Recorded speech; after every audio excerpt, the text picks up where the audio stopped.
Hey, everybody. Welcome, welcome, welcome. I am so excited about tonight. I'm so excited about you guys joining us tonight.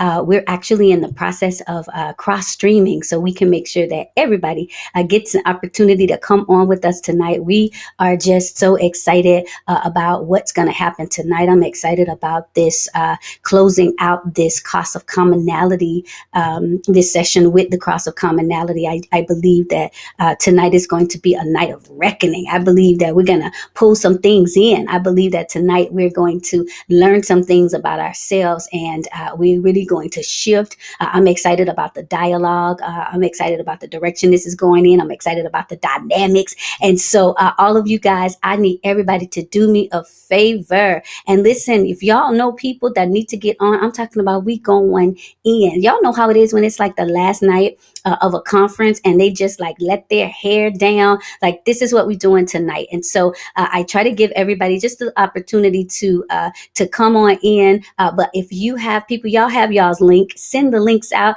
tell everybody to come out. They're not going to want to miss what we're doing tonight because it's going to be off the chain. And I am past excited about doing it. We were going to try to stream live and just make sure that everybody was able to stream with us. But listen, I'm excited about it. And so whatever whatever you're doing, I'm glad that you took the opportunity to stop and come with us and have this conversation with us again. I'm Dr. Elisa LaShell Harney, the empowerment specialist, and y'all know that my whole objective is to get you positioned to prosper in your purpose. That's what it's all about. How do we get positioned to prosper in our purpose? And each night has been such a dynamic night. Each night has been a night of power. And thank y'all hyping me up in this comment section. I'm here for all of that. And y'all about to see some amazing, beautiful women in just a second. As soon as we kind of really get started in what we're doing tonight, it's going to be, it's just going to be a night, I believe, that's really going to help us shift. If you've been enjoying, if this is your first time, let me just do a quick poll. If this is your first time in this conference, put a 2. Put a 2 in the comments. So if it's your first time, I want to know who's showing up for the first time tonight. So okay. So if you've been here all 3 nights, and this is your night 3, or if you've been here, even if you had to skip last night or skip one of the nights, put a 3. If you've been here, if you've been a part of this conference, so put a 3. Man, y'all been up in here. That's what I'm talking about. My riders, y'all riding, and I absolutely love it. Doesn't look like we're streaming to Facebook, but I do think we're streaming to YouTube. So that's fine. If you do know people, do me a favor. Why don't you put a post up on your social media and invite somebody to come in? Like, just go on your social media right now, because I don't want anybody to come in late and not be able to get this, because it's streaming live and we're not going to be able to put replays out for a while. And I don't want y'all folks to miss anything. So if y'all can do me a favor, if it's your first night, if you've been here all nights, if you've only been able to make one other night, do me a favor. Everybody, put the link that you got in with, send it to somebody. Tell them, get in here, especially, and this isn't an offense to the men, but especially if you know another woman, get them in here. I already put my post up and told the people, y'all better come on with us tonight, because we're going to be off the chain tonight. And so we're giving everybody just a little extra time to join us because I don't want anybody to miss it. So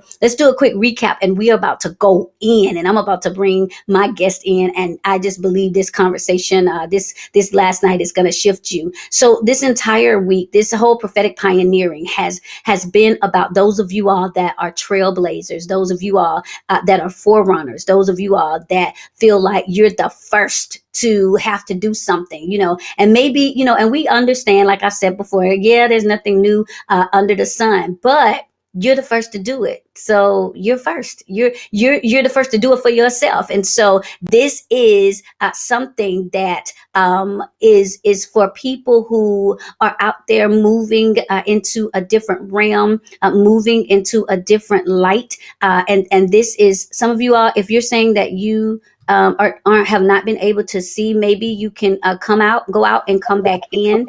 Some of you that may be having some issues with sound. So maybe you can go out and come back in. So make sure that we want to make sure that everybody can see and hear. If you are watching, I want you to know that you're going to get a better feedback if you're tuning in from your computer, your laptop, your iPad. Scroll until you see where you can join, because it's going to be off the chain. So some of you are saying you can only see the chat. Okay, some people said they went out and came back in. Good.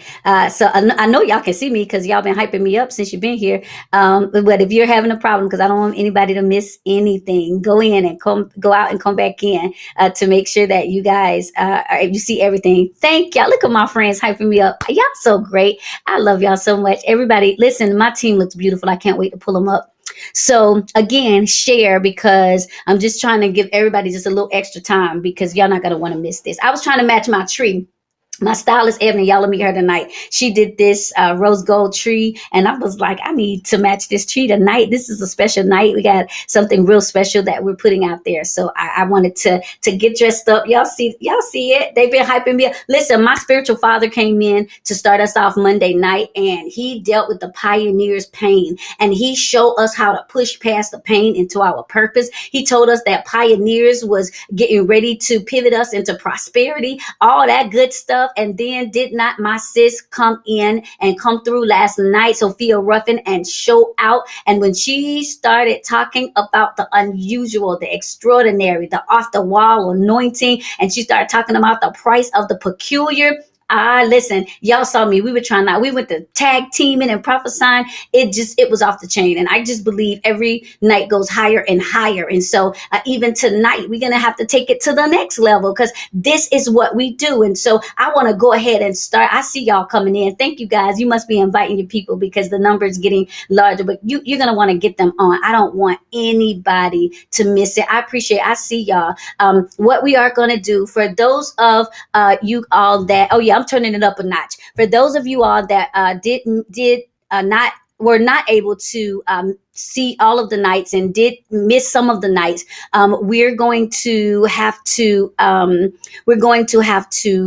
wait for all of the replays to come in, and we're going to bundle them up, and we're probably going to put everything on YouTube, and we'll make a big announcement that, listen, the entire Prophetic Pioneering Conference is now available on YouTube. You could just go over to YouTube and watch it. So we're going to make sure that you're going to get the replays. So everybody's been asking about the replays. We're giving y'all the replays. Listen, I'm going to bundle them all up for you. I'm going to put them on YouTube. You can watch them whenever. You can send them to folks. So it's going to be there. So let's deal with, man, my sisters are all on tonight. I get so excited when my friends and fam come in and support. So let's go ahead and get into this as I start, and then I'm going to bring my team in, and then y'all know I'm going to shift into prophetic, and then we have an amazing special announcement for Kingdom Women that we're going to put. Again, as y'all think about women that need to be on, or if you have not already shared this or text this and put it in the group, get your folks on. If you want to take screenshots and post it and tell people that we're in, get them in. If you want to put it in your IG story, listen, do what you got to do. But I don't want y'all to have anybody, even if you have people in your house that know other people, tell them, can you go on your page and tell everybody, here's the link. Can you invite people to come on in, because it's going to be off the chain. So tonight we're dealing with the cost of commonality. Use the hashtag Prophetic Pioneering. We're going to talk tonight about the cost of commonality. So let me just break that down. Let me just break up some fallow ground as we talk about why this is about to be so important, the cost of commonality. I've been doing a series for the entire month of November that was called The Evolution of Elevation, the evolution of elevation.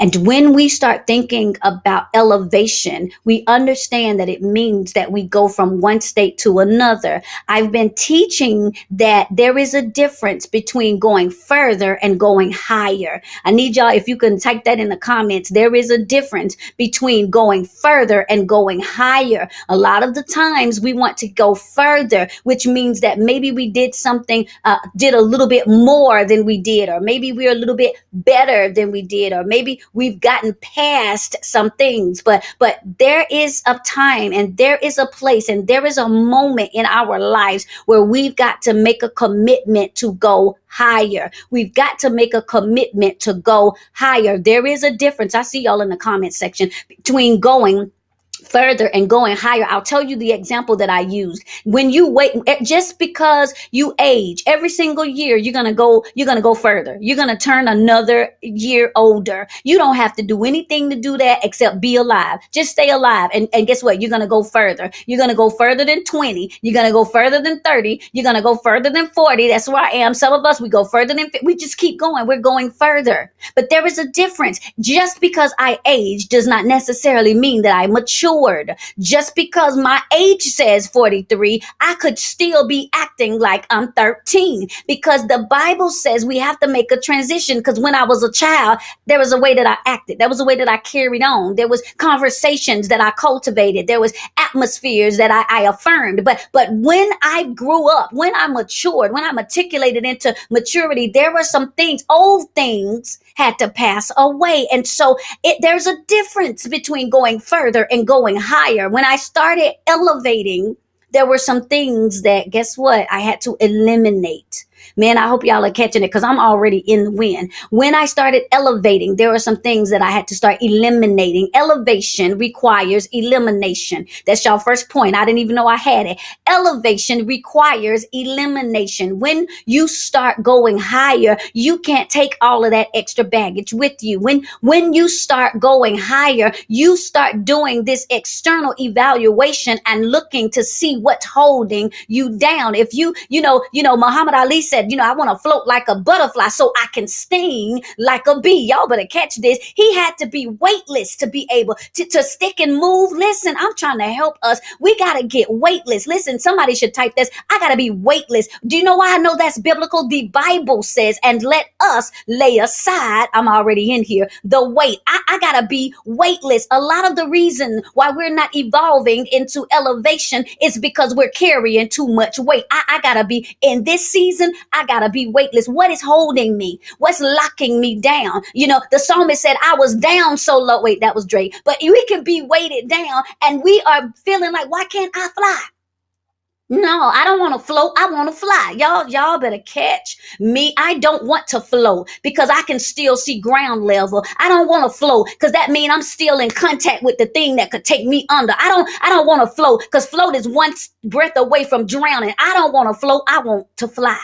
Man, I'm already in the vein. Are y'all posting and telling folks to come on tonight? Because this is how we're shifting. I've got to be weightless. I need to lay aside the weight. And so when we start thinking about weight, we recognize that if I'm not flying, I opened up a new phrase, and if you're gonna copy me, make sure you give me credit. But I've been teaching on this. I've been doing some master classes for 6 and 7 figure business owners this week, and I've been doing conferences for women empowerment. And one of the phrases that I came up with this week is that we've got to eliminate lobby linguistics. I'm going to break that down in just a second. We've got to eliminate lobby linguistics. And so I tell people all the time, you can't have penthouse perspective if you live in the lobby. You can't have penthouse, because that's what I'm trying to get to, right? The penthouse. I'm trying to get to the pinnacle of my purpose. I'm trying to get to the next platform in my prosperity. And so you can't have penthouse perspective if you live in the lobby. And so I noticed that if we're not careful, one of the cost of commonality is that we will develop lobby linguistics. We'll be saying things like, well, that kind of stuff there, that's not for me. Well, I don't see that I can do that. Well, you know what? I'm just going to stay over here in the background because that y'all go ahead and be great. Y'all young folks go do it. Y'all, honey, we're going to just stay. That's lobby linguistics. I can't afford that. Lobby linguistics. That's the lullaby of lack. I'm already in the vein. I don't sing the song of scarcity. I don't have a lack lullaby. We've got to realize that's lobby linguistics. Y'all know it. Listen, my arms out. Blame it on these arms because I'm off the chain tonight. And so blame it on the lobby linguistics. I'm not blaming it on the rain. I'm not blaming it on the alcohol. No, I'm blaming it on lobby linguistics. The Bible speaks about having the language of the learned. And so when we begin to elevate, when we want to be weightless, we need to think about the words that are weighing us down. I'm helping better than y'all in this comment section. We've got to think about the words that are weighing us down. Words like I can't. No, no, no, no, no, no. Stop saying you can't when the truth is that you won't. Ouch and amen. I'm looking at y'all in the comment section. Stop saying that you can't when the truth is that you won't. Girl, I can't do all that. No, you just won't do all that. I can't afford that. No, you won't afford that. I can't put myself out there. No, you won't put yourself out there. I can't be like that. No, you just won't. Ouch. Oh yeah, it's in the house tonight. I said last night, I had a midnight chat with the ladies last night, and I was saying that we've got to get to the place where I'm calling forth the fruit. I'm calling forth the fruit. And sometimes that creates dissonance, that makes us feel agitated, that makes us feel, as one of my mentees say, confronted, because I'm calling forth the fruit. You can't be around me, and my team's gonna tell you in a minute, you can't be around me and not elevate. You can't be around me and not be cultivated. You can't be around me and be complacent. You can't be around me and facilitate familiar. Oh no, you have to shift. We don't do lobby linguistics up in this house. And so there's a spiritual spanking. Listen, I'm coming through. And so we have to ask the Lord that the eyes of our understanding be enlightened. No, I want penthouse perspective. No, we ought to get tired of looking at trees. Don't y'all remember in the Bible, this man was blind? He was blind. Jesus came along. Y'all better hear me. And Jesus said, listen, okay, let me try to do something. Let me put some dust here, put it in the eye. Now what can you see? Well, I see men, but they look like trees. See, that's the problem. You looking at men and they look funny. They're going to look funny because when you are a pioneer, when you're going, everything looking strange. You know what Jesus had to do? Jesus had to shift him, move him on the outskirts and spit in his eyes. He was like, wait a minute, you need some intervention. Let me startle you. And then Jesus said something powerful. He said, now look up. Don't look at the men anymore. This second time, look up. The problem has been, we've been looking out, but we need to look up. Man, I feel the wind. You've been looking out, but now it's time to look up. And so if you have lobby linguistics, you see men and they look like trees. They look like they don't like me. They look like they hating on me. They look like they don't appreciate me. Look higher. Man, can somebody just put that in the comments? Look higher. Look higher. I need penthouse perspective. Look higher. And so, as I love to say, this is what tonight is about. It's about the cost of commonality. There is a cost of looking low. Uh-oh, man, here it is. There is a cost for looking too low. I'm going to say it again. Drake said, I was down so low, it looked like up to me. Yeah, that fake love song, that did something to me. I believe he was in the spirit on the Lord's Day when he wrote that. He said, I was down so low. I looked so low for so long that any little thing looked like I was elevated. I was looking down for so long that every time I thought I thought I was elevated. No, you weren't elevating. No, you just went further. You didn't go higher. It just looked like up to me. And so the cost of commonality, there's a cost when you don't elevate your perspective. And so tonight I am so thrilled and so excited to bring some people as we speak. And because I y'all know there's something that I say all of the time, and it is that truth plus transparency equals transformation. When you know the truth, it makes you free. But before the truth can make you free, what lie is holding you hostage? Uh-oh. Y'all already know I'm on one tonight, right? The truth makes you free. But before the truth can make you free, what lie is holding you hostage?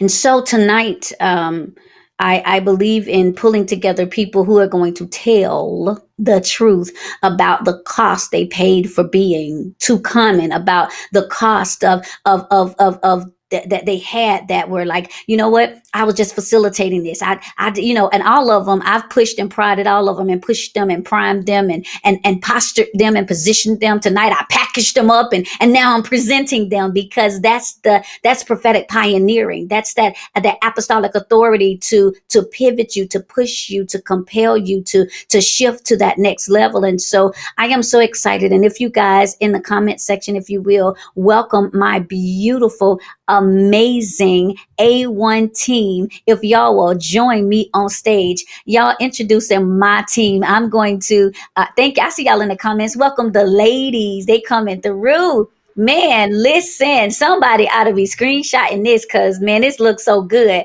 And y'all need to be posting and telling the folks, y'all better come on and get this. We don't know. Let me take a picture because we don't know what we getting tonight. Listen, so ladies, so Meredith Rucker, she listen, and she's so beautiful. She's in the top left. She is our creative strategist. She does our design. She gives us creative direction. We have Marcia Brown. She is our communications manager. We have Shauna White, who is our health and fitness manager. And she also is my personal adjutant. I don't travel in ministry without her right by my side. We have Dr. D. Bell Williams, who is our leadership development trainer. We have Dr. Tracy Knight, who is a licensed therapist and my friend, longtime friend. We have Jessica Turner, who's our business manager and really a wealth strategist. And we have, and these two, my do or dies, they got to be together because they come like a pack. You know, like they just, you get one, you get the whole package together. My executive administrator and my stylist plus one. She's like everything. She's not just my stylist. She literally takes care of me. Vernell Marshall and Ebony Kearns. And y'all, I'm so grateful to have them. Thank you. I see them hyping y'all up in this comment section. They look amazing. Like we put on our good clothes tonight, good hair, good lashes. We just whatever we had to put on. We put on the makeup, this, and I'm pulling everybody out of their comfort zone. So, ladies, unmute yourself and let's get into this conversation about the cost of commonality. Somebody said Sunday's best. Listen, Sunday's best on a Monday, baby. That's what I'm talking about.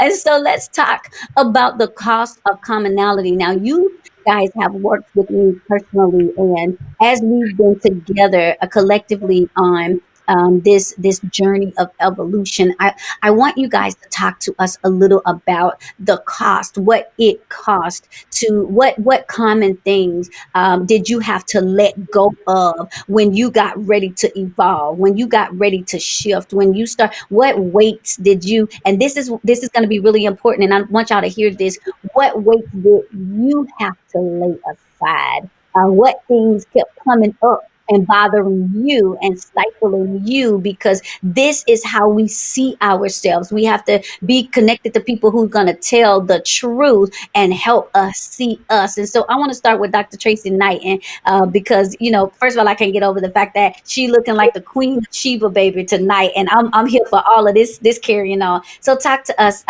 Dr. T, and tell us about this cost of commonality. We can't hear you, Dr. T. There you are.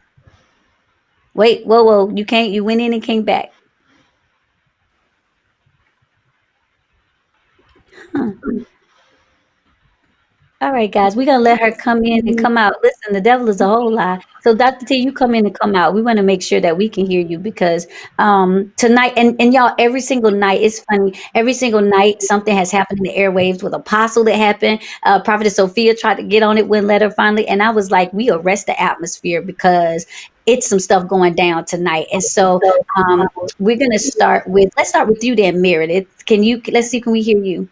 Yes, can you hear me? Yes, we can. Talk to us. Okay. Well, when I was thinking about tonight, I believe that the Lord gave me something. In order to avoid being common, you have to take a vow to value you. And so, my story is, um, you know, I've always been interested in art. Like, I knew that I wanted to be in an artistic field from probably the age of 5 years old. I knew it. I knew that that's what I was going to do. I knew I was moving to Florida. I knew I was going to work for Disney. I had the track set in my mind. So when that happened, I moved to Tampa back in 2007 and got my degree in graphic design, and I was ready. I mean, I was ready. I was hungry. I was driven. I refused to work in anything but the field that I got my degrees in. But during that time, the recession happened. And so what happened was that companies were trying to condense whole design teams into one person. And so I was like, I'll work for anything. I'll work for nothing. I just want the experience, because I knew if I got the experience that the money would come later. And although that was a different strategy, and I think that it helped me get far, eventually it caused me to undermine my value. Eventually, it caused me to undermine my value, because I would work for anything. And I work with a lot of faith based organizations. And sometimes when you work for faith based organizations, they'll say, well, the Lord is going to bless you. Mm-hmm. You know, you do the work, Come on. the Lord is going to bless you. And I'm like, but the Lord put you here to bless me. So what's up with that? What's up with that? And so I think that I began to diminish my value. I began to kind of, okay, I'm just going to stay in the background. This is what I'm good for. This is what they need me for. But you have to know your value. Your value doesn't come from what you do, it comes from God. And so if you don't know your value, people will assign a value to you that makes them comfortable and that keeps you in your comfort zone. Hold on, Meredith. Hold on. Wait, because that was a mic drop. Yeah. Meredith just said, man, this is exciting because Meredith don't talk a lot. And when she does, she said, if you don't know your value, people will assign a value to you. Man, that's right. I see y'all in the comments. That was a mic drop. I got to say this again for y'all in the back. If you don't know your value, she said, people will assign a value to you. Meredith, go ahead with that. We're going to mute our mics and let you keep talking because this is good. They will assign a value to them that makes them comfortable and keeps you in your comfort zone. And so I allowed people to assign value to me, whatever you want to give me. You know, I didn't want to charge too much because I still wanted to be accessible to everybody. But when you are uncommon, you are not accessible to everybody. Hold on, Meredith. You dropping. Wait. Y'all, I'm mind blown over here. Meredith just said, this is where y'all missed it. Last night, Sophia was talking about being uncommon. When you are uncommon, you are not that accessible. Listen, Ebony is on, and there are certain pieces that we see that's very uncommon. We have to go through hell and high water to get those pieces, because when you want something of value, and it's not we can't just run down the street real quick and run to Walmart and pick it up. There's something she just said. Somebody already running. Listen, that's a word. She said, when you are uncommon, that means you're not that. Meredith, you came with all the mics. Go ahead. I'm muted. And so when you're uncommon, you're not that accessible to everybody. And so one of the things that I had to let go of is I can't be afraid of disappointing people. I can't be afraid of somebody not liking what my value, my price is. And I see Jessica clapping down there because she's the financial strategist. We all had to turn in our price list to her. And I'm telling you, no sooner than I emailed her the price list, she called me in like 2 minutes. She's like, no, you got to take your prices up. No, she said, this is where I see you at. And sometimes you need somebody to see you at a higher level than you see yourself at. Okay, wait. Jesus, Meredith and hold on. She said, the woman of God said, sometimes and this is so pivotal, you need, and I need you to hear this in the spirit, those of y'all that are listening. I told y'all to get y'all folks on tonight. Sometimes you've got to get you somebody that I need a seer. I was just about to say, can you type in the comments, I need a seer? I need a seer. You've got to get you somebody. Don't snatch your wig off. I see y'all in the comments. You've got to get you somebody that can see you higher than you see yourself. You've got to do that, because y'all know my favorite scripture, Isaiah 59:10. We can see no better than someone dead. So we looking at ourselves saying, oh, I don't have that much potential. I don't have that much. She says, sometimes you better get you somebody that can see you higher than you see yourself. Meredith, you preaching. Go ahead. And so I had to let go of that fear of disappointing people. I had to let go of that fear of people not liking the changes I was making.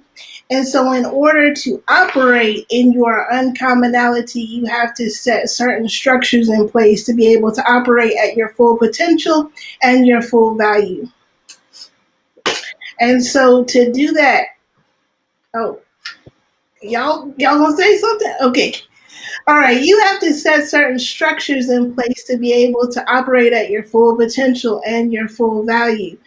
I have to set structures in place to manage my workload because, one, if I'm overwhelmed, I'm not operating at my full potential and my full value. And then, oh, go ahead. No, somebody in the comments said, "Good God, can we pin these comments because she dropping?" So listen to me. I told my team this is the night I wanted them to shine. I was like, "Put on your red dress." I mean, I just told them, "Take out your high heel." Like you do. This is y'all's night. One thing about me is I'm a pusher, and this wisdom that is pouring out of Meredith right now at this moment. She's giving you guys, I'm telling y'all, I can't pin the comments. We're in the last night I said when the water is trouble, we have to jump in. And so I know some of y'all can't take. Somebody was smart and said, "No, baby, I had my whole phone screen record and everything." But guess what? I have some exciting news for y'all. Tonight we're streaming live to YouTube. So you actually be able to go back over YouTube and catch it. So it is streaming live to YouTube. And so you'll be able to grab this and see this again on YouTube. I see, look at the Lord made a way. so yeah, Meredith, you dropping mics. Amen. And so, another thing that you have to have in place to operate at your full value and your full potential is you have to have a system to create wholeness and balance in your life. Hold on, y'all heard that?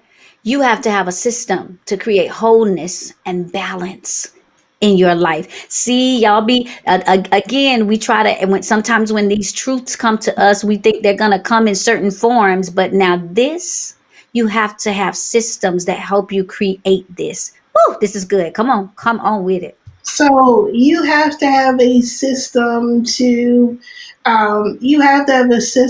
make sure you get enough rest. You have to have a system to make sure you're taking care of yourself, that you're eating well, that you're getting enough exercise. You have to have systems in place to make sure that you're spending enough time with God because God is the one who's downloading the strategy for the next level. So you got to be ready to listen to Him. You have to have those systems in place in order to function at your highest level and your highest capacity. So you have to take that vow to value you. Yes. You have to say, I come first right now. I know I've been doing everything for everybody else, but I come first right now.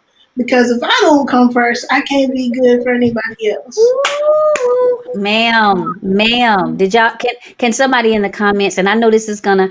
Dr. Tracy Knight says when we bring stuff like this, you kind of have to breathe through it. But we here. Can you just put in the comment? I actually said this last night. It's my turn. It's my turn. It's my turn now. It's my turn now. We've done stuff for folks our whole life, and we've made sure the baby's good, and that's great, and babe them good and boo them good.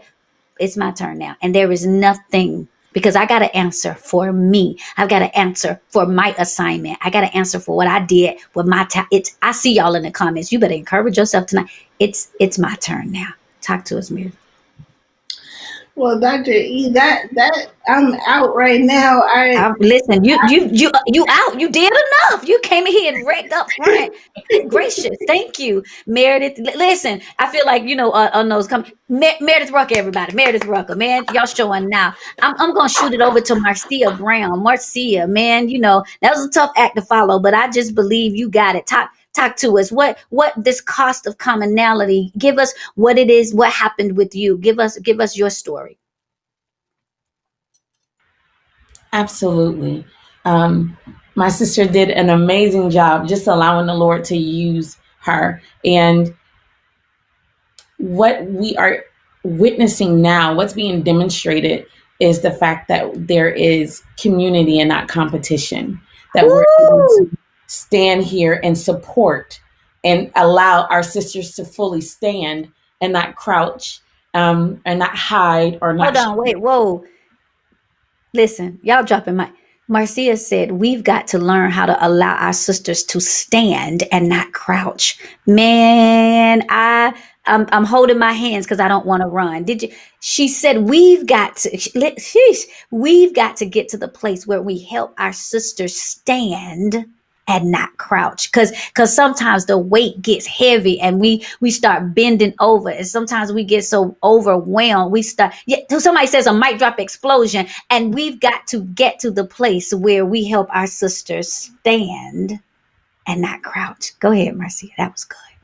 And that's what's been indicative of our team, of the K Club team.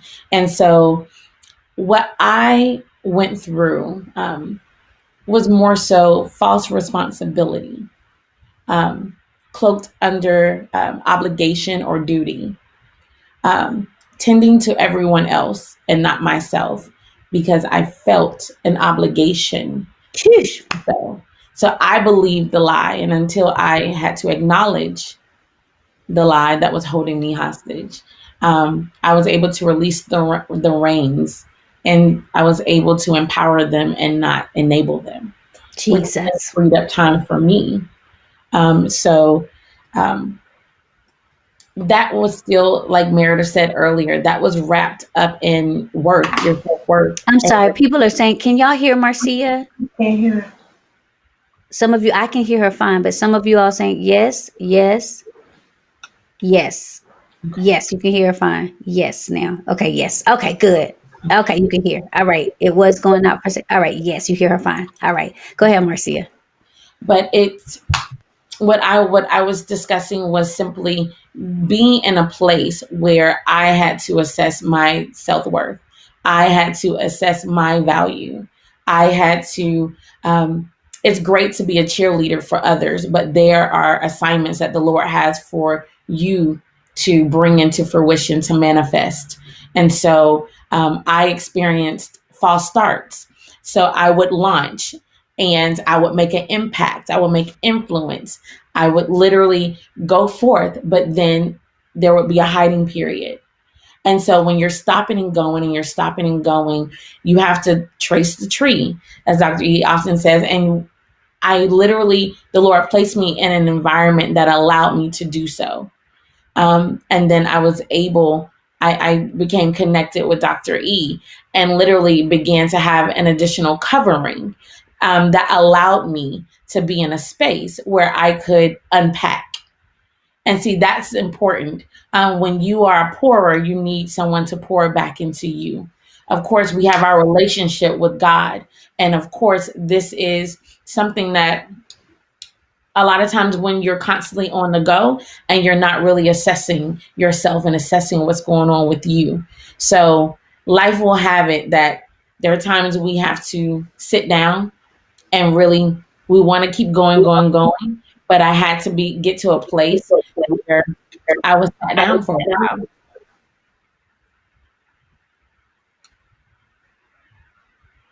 I was sat down for a while and literally had to look at myself in totality. But also, I had to learn to forgive. There are times where we may find ourselves in seasons. I think about the prophet Elijah. He went and did all these amazing things, but then when he felt defeated, he just wanted to die. He just wanted to I don't want to go forth, right? And so I had to get to a place that it was very uncomfortable. There was a lot of shifting. There were a lot of relationships that I had to release. And as Dr. E often says, you don't have to demonize a departure. It doesn't mean that they were bad people. It doesn't mean, that there was no ill will. But I had to literally get to a place where I was making room for what was God ordained. We oftentimes keep a lot of fillers in our lives. And we have to get to a place when we literally start assessing, why are you here?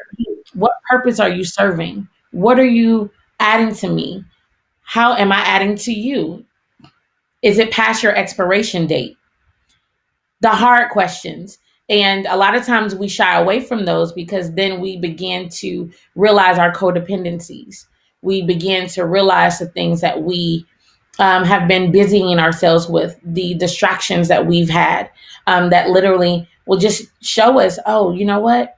I actually did have more time to do what God was requiring of me, but I was making a conscious decision not to do it. And that's a hard truth to face. But we have to look at ourselves in the mirror. We have to take that time, as Meredith said earlier, value yourself. When we value ourselves, people don't have access to us. We instruct them on what they can do within our time frame. So I had to begin to even get stable. At one point, I had an office across town. I was constantly moving. I was nomadic, and that instability affected my work. And so I literally had to get. I mean, so I was nomadic. So then my mind was nomadic, and then I have other responsibilities. So, and again, it was affecting my work, and too often. I'm sorry, hear a little feedback. But too often we shy away from the hard questions. But literally, I just want to share with you all what the Lord did for me, and even what He does for you if you're open to it, to seeing it. We've all experienced it. He will literally place people in your life that literally iron sharpens iron, right? That's what the Bible says. Iron sharpens iron. We literally have to get to a place that friction causes us to become sharpened. That friction causes us to arrive to a new place when we want to ascend. So, Dr. E, that's what I have at this moment. Y'all, and I see y'all in the comments that nomadic. I remember telling Marcia, and I know she doesn't mind me saying this, but I said to Marcia once, I said, the enemy is after your mobility. I need y'all to hear this. The enemy is after your mobility. And what he will do is he will try to get you in a place where you feel like you can't move, or he'll get you in the place where you're always moving so you can't stand still. Y'all listen to this. You're either wandering around nowhere aimlessly, or you've just gotten stuck in a place where you're saying, look, I'm just going to be here till the cows come home. The cows done went home. They done went to school. They went graduated college, and you still in that same place. And so the enemy will come for your mobility. He will come and he will either try to get you to stay in the same place, or he will get you to running everywhere so that you don't feel as though you have a place. And so, man, I see y'all in the comment section. I'm helping us. And so what she said was she had to take authority over that nomadic atmosphere that caused her. And let me tell y'all, because I feel the wind. I don't even know how that ushered in right now. But what happens with that, and y'all catch this, is that's that spirit of isolation that will cause you to want to shut down and be by yourself, and not want help, and not receive help, and not be vulnerable. Man, I see y'all in the comment section, and not want to connect, not want sisterhood, not want support. Meredith has dealt with it too. It'll make you pull back. She side-eyed us for a while, and she said, y'all had to prove the doubters wrong until I could know that this was family. And so that nomadic atmosphere, it comes from a place of rejection. I hope y'all in this house tonight, it comes from a place of rejection. I don't want to be rejected, so I'll just act like I'm good. I don't want people to act like they don't want me. People have done that before, so no, I'm good. I got it. I can take care of myself. No, I'm going to pretend like I'm all the way. Listen, the devil is a whole lot. We take authority over that nomadic spirit. We take authority over the spirit of rejection. We bind it. There is a such thing as brotherhood and sisterhood in the kingdom. And so, man, I see y'all in this comment section. And so what she just did was revealed a hidden truth. And we say things like, I don't like folks. I don't really do all that getting, because listen, it was me. I don't really do all that getting in group stuff, all of that. Pete, that's too many, my mama told me too many women together. Listen, the devil is a whole bald-faced lie. We've got to get to, when we know the truth, it makes us free. But what lie has been holding us hostage? The Bible says no man is an island. We're helpers one to another. But if we have that atmosphere that we're always supposed to be isolated and rejected and exploited, and they trying to get us and nobody want me, and that's how we stay stagnant. Man, I already feel. Shauna, I'm gonna let you go on into that because I look like you felt the wind on that one. I'm just gonna try to calm down. Come on, y'all talking real good tonight. Listen, look, one of our favorite words. Listen, listen, listen. That was so good. And just to kind of lead right in, one of my issues was comparison. Thinking that, we good about telling people, ministering to other people and telling what they need to be doing, but I wasn't taking my own advice with staying in my own lane. A lot of times I thought, oh, I'm not this person or I'm not this person. I'm just going to support, stay in the background, and was neglecting what God had given me. So, in the area of health and wellness, always been a passion of mine, what I've always done, but I felt it wasn't significant, which is just a lie from the pits of hell. Because if we're not healthy, we can't do none of this, right?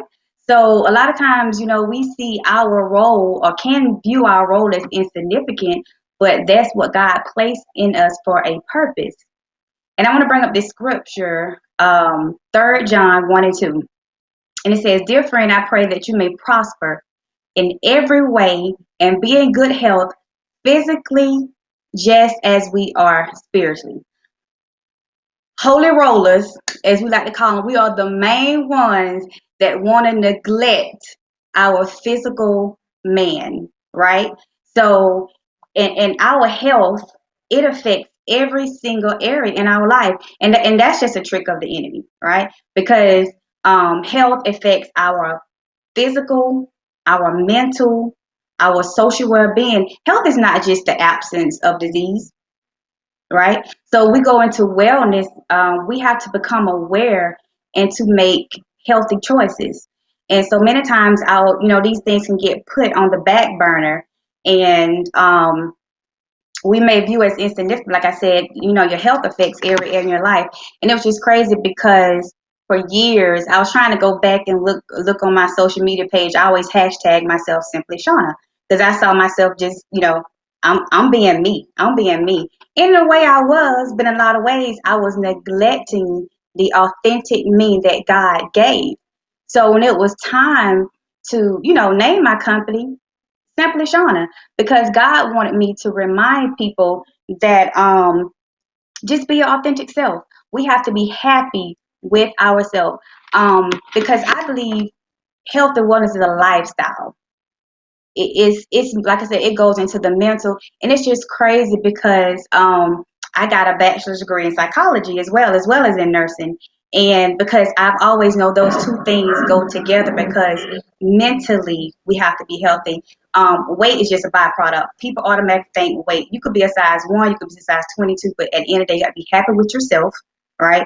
And you have to embrace yourself and go back to the root of things. So God just began to reveal different things and different avenues. And, not only am I helping women and men get healthy in their physical aspect, but in their mental, hey, let's go back and deal with some things. Because at the end of the day, there's a root issue for everything. And going back to Dr. E, her premise, you can't fix what you won't face, right? So I had to become comfortable with the authentic me, with staying in my lane, letting go of comparison, fear, all of it, all of it. So those are just a few things that I had to let go and just be me. Listen, I see y'all in the comment section. Those of you all that might be having trouble, you can go to Dr. Elisa LaShell Harney on YouTube and catch this live stream. If you're gonna want to engage with us at the end, we have something we're offering women. Then you do want to stay in this platform. If you are having connection problems, see if you are streaming from Chrome. That might be some of it. We shifting over to the sophisticated software, so we got all this new stuff happening, and it's technology. Even you can be on live and something can go down. So that's one of those things we can't apologize. It doesn't make us any less professional or any, as you can see, we have our stuff together, but it's technology. And when you learn how to go with the flow, you know how to flow and not just go. But she said something powerful, and I saw y'all in the comments saying, that's me. We hide, and this is a statement that I made a while ago. Stop hiding behind help. You're hiding behind being the help. Y'all remember that movie, The Help? I'm just gonna help people. If I can just help, and we'll hide behind being the help. But we understand that, and that doesn't mean that everybody wants to be in the front. Listen, all of us are made to operate in different ways. So hear me when I say stop hiding behind the help. What I'm saying is,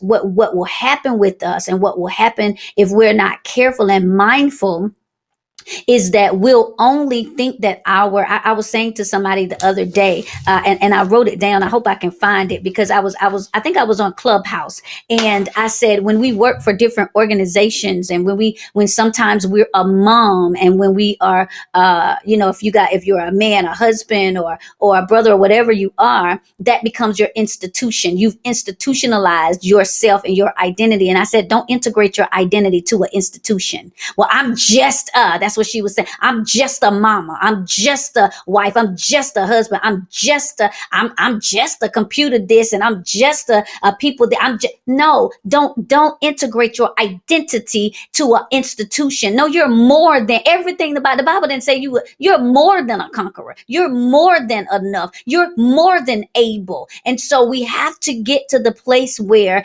even as we are the help, even if we're called to help, I still have to show up in my authenticity.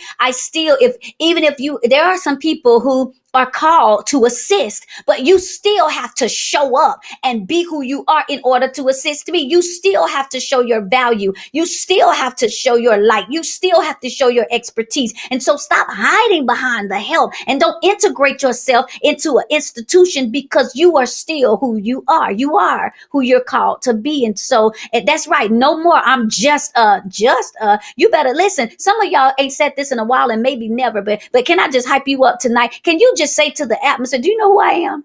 Do you know who I am? Even if that atmosphere is you, I need to see that. Do you know who I am? Sometimes you've got to remind yourself, whoa, wait a minute. Fear. Do you know who I am? Doubt. Do you know who I am? Comparison. Do you know who I am? Intimidation. Do you know who I am? Anxiety. Do you know who I am? Do you know who I am? You've got to I told y'all I'm a whole lot of Jesus and a little bit of Tupac. And so every now and again, I start getting twisted, and I be like, wait a minute, you must forgot who my daddy is. Now I feel a little thuggish now. You must forgot who my daddy is. Oh, you trying to be the prince of the air? No, my father is the king of all. So you can So that's how we can bind these airwaves and take authority over them. Because do you know who you're talking to? Do you know who you're dealing? Sometimes we've got to stand in our most holy place and in our most holy faith. We've got to say to the atmosphere. And so the next time you get to a place where insecurity and comparison try to come, and competition and doubt and fear and all of these things. That's why the Bible says, casting down imagination and everything that exalts itself against the knowledge of Christ. No, I'm a king's kid. I'm the peculiar people. My daddy is the king. And so that's how I cast it down. I just simply look at it and say, I'm sorry. Do you know who I am? I'm sorry. Y'all must forgot. Do you know who you talking to?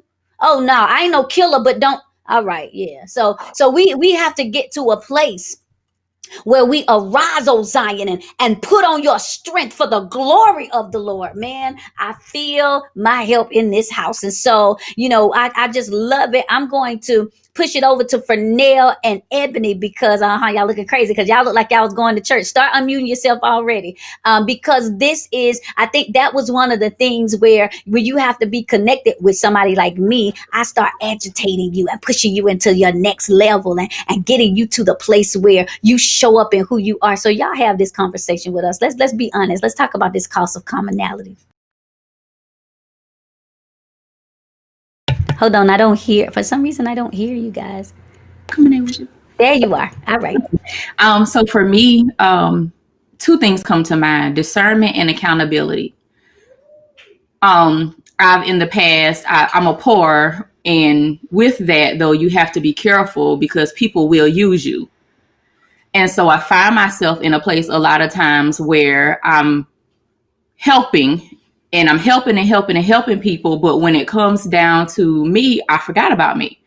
And there's no one there to look out for me. And then I find myself getting angry, but I have to be angry with myself. That's when accountability comes in.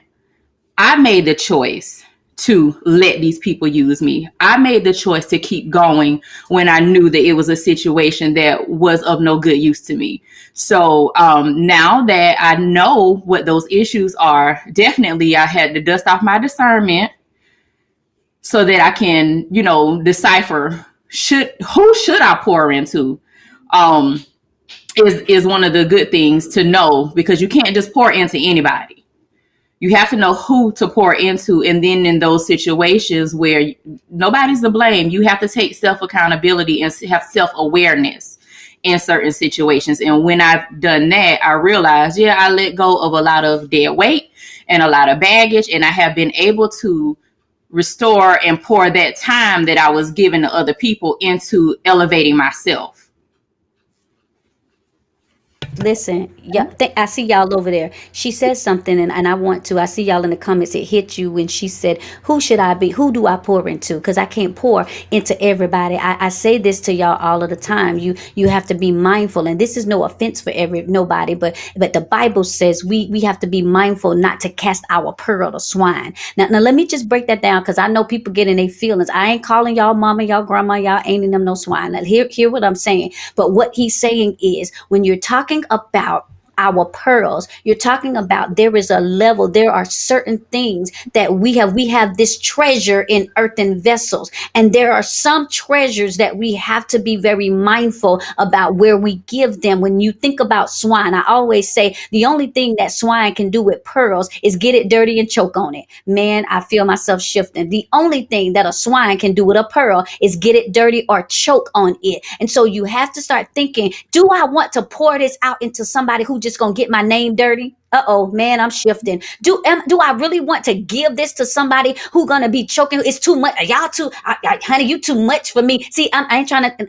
They might just be swine mentality, man. That might just be a swine spirit. I ain't calling nobody nothing, because I don't know anybody. But if folks telling you, oh, you just doing too much. You too much. I can't take you. It might just be that swine spirit. Ooh, man, somebody just say it might just be that swine spirit. It might just be if they always tell, if every time you look up they gossiping about you, they talking about you, they trying to get your name dirty, they trying to drag you into, so I feel my help, they trying to drag you into something that's muddy. Swine can't do but two things with pearl: get it dirty or choke on it. So that just might be that swine spirit.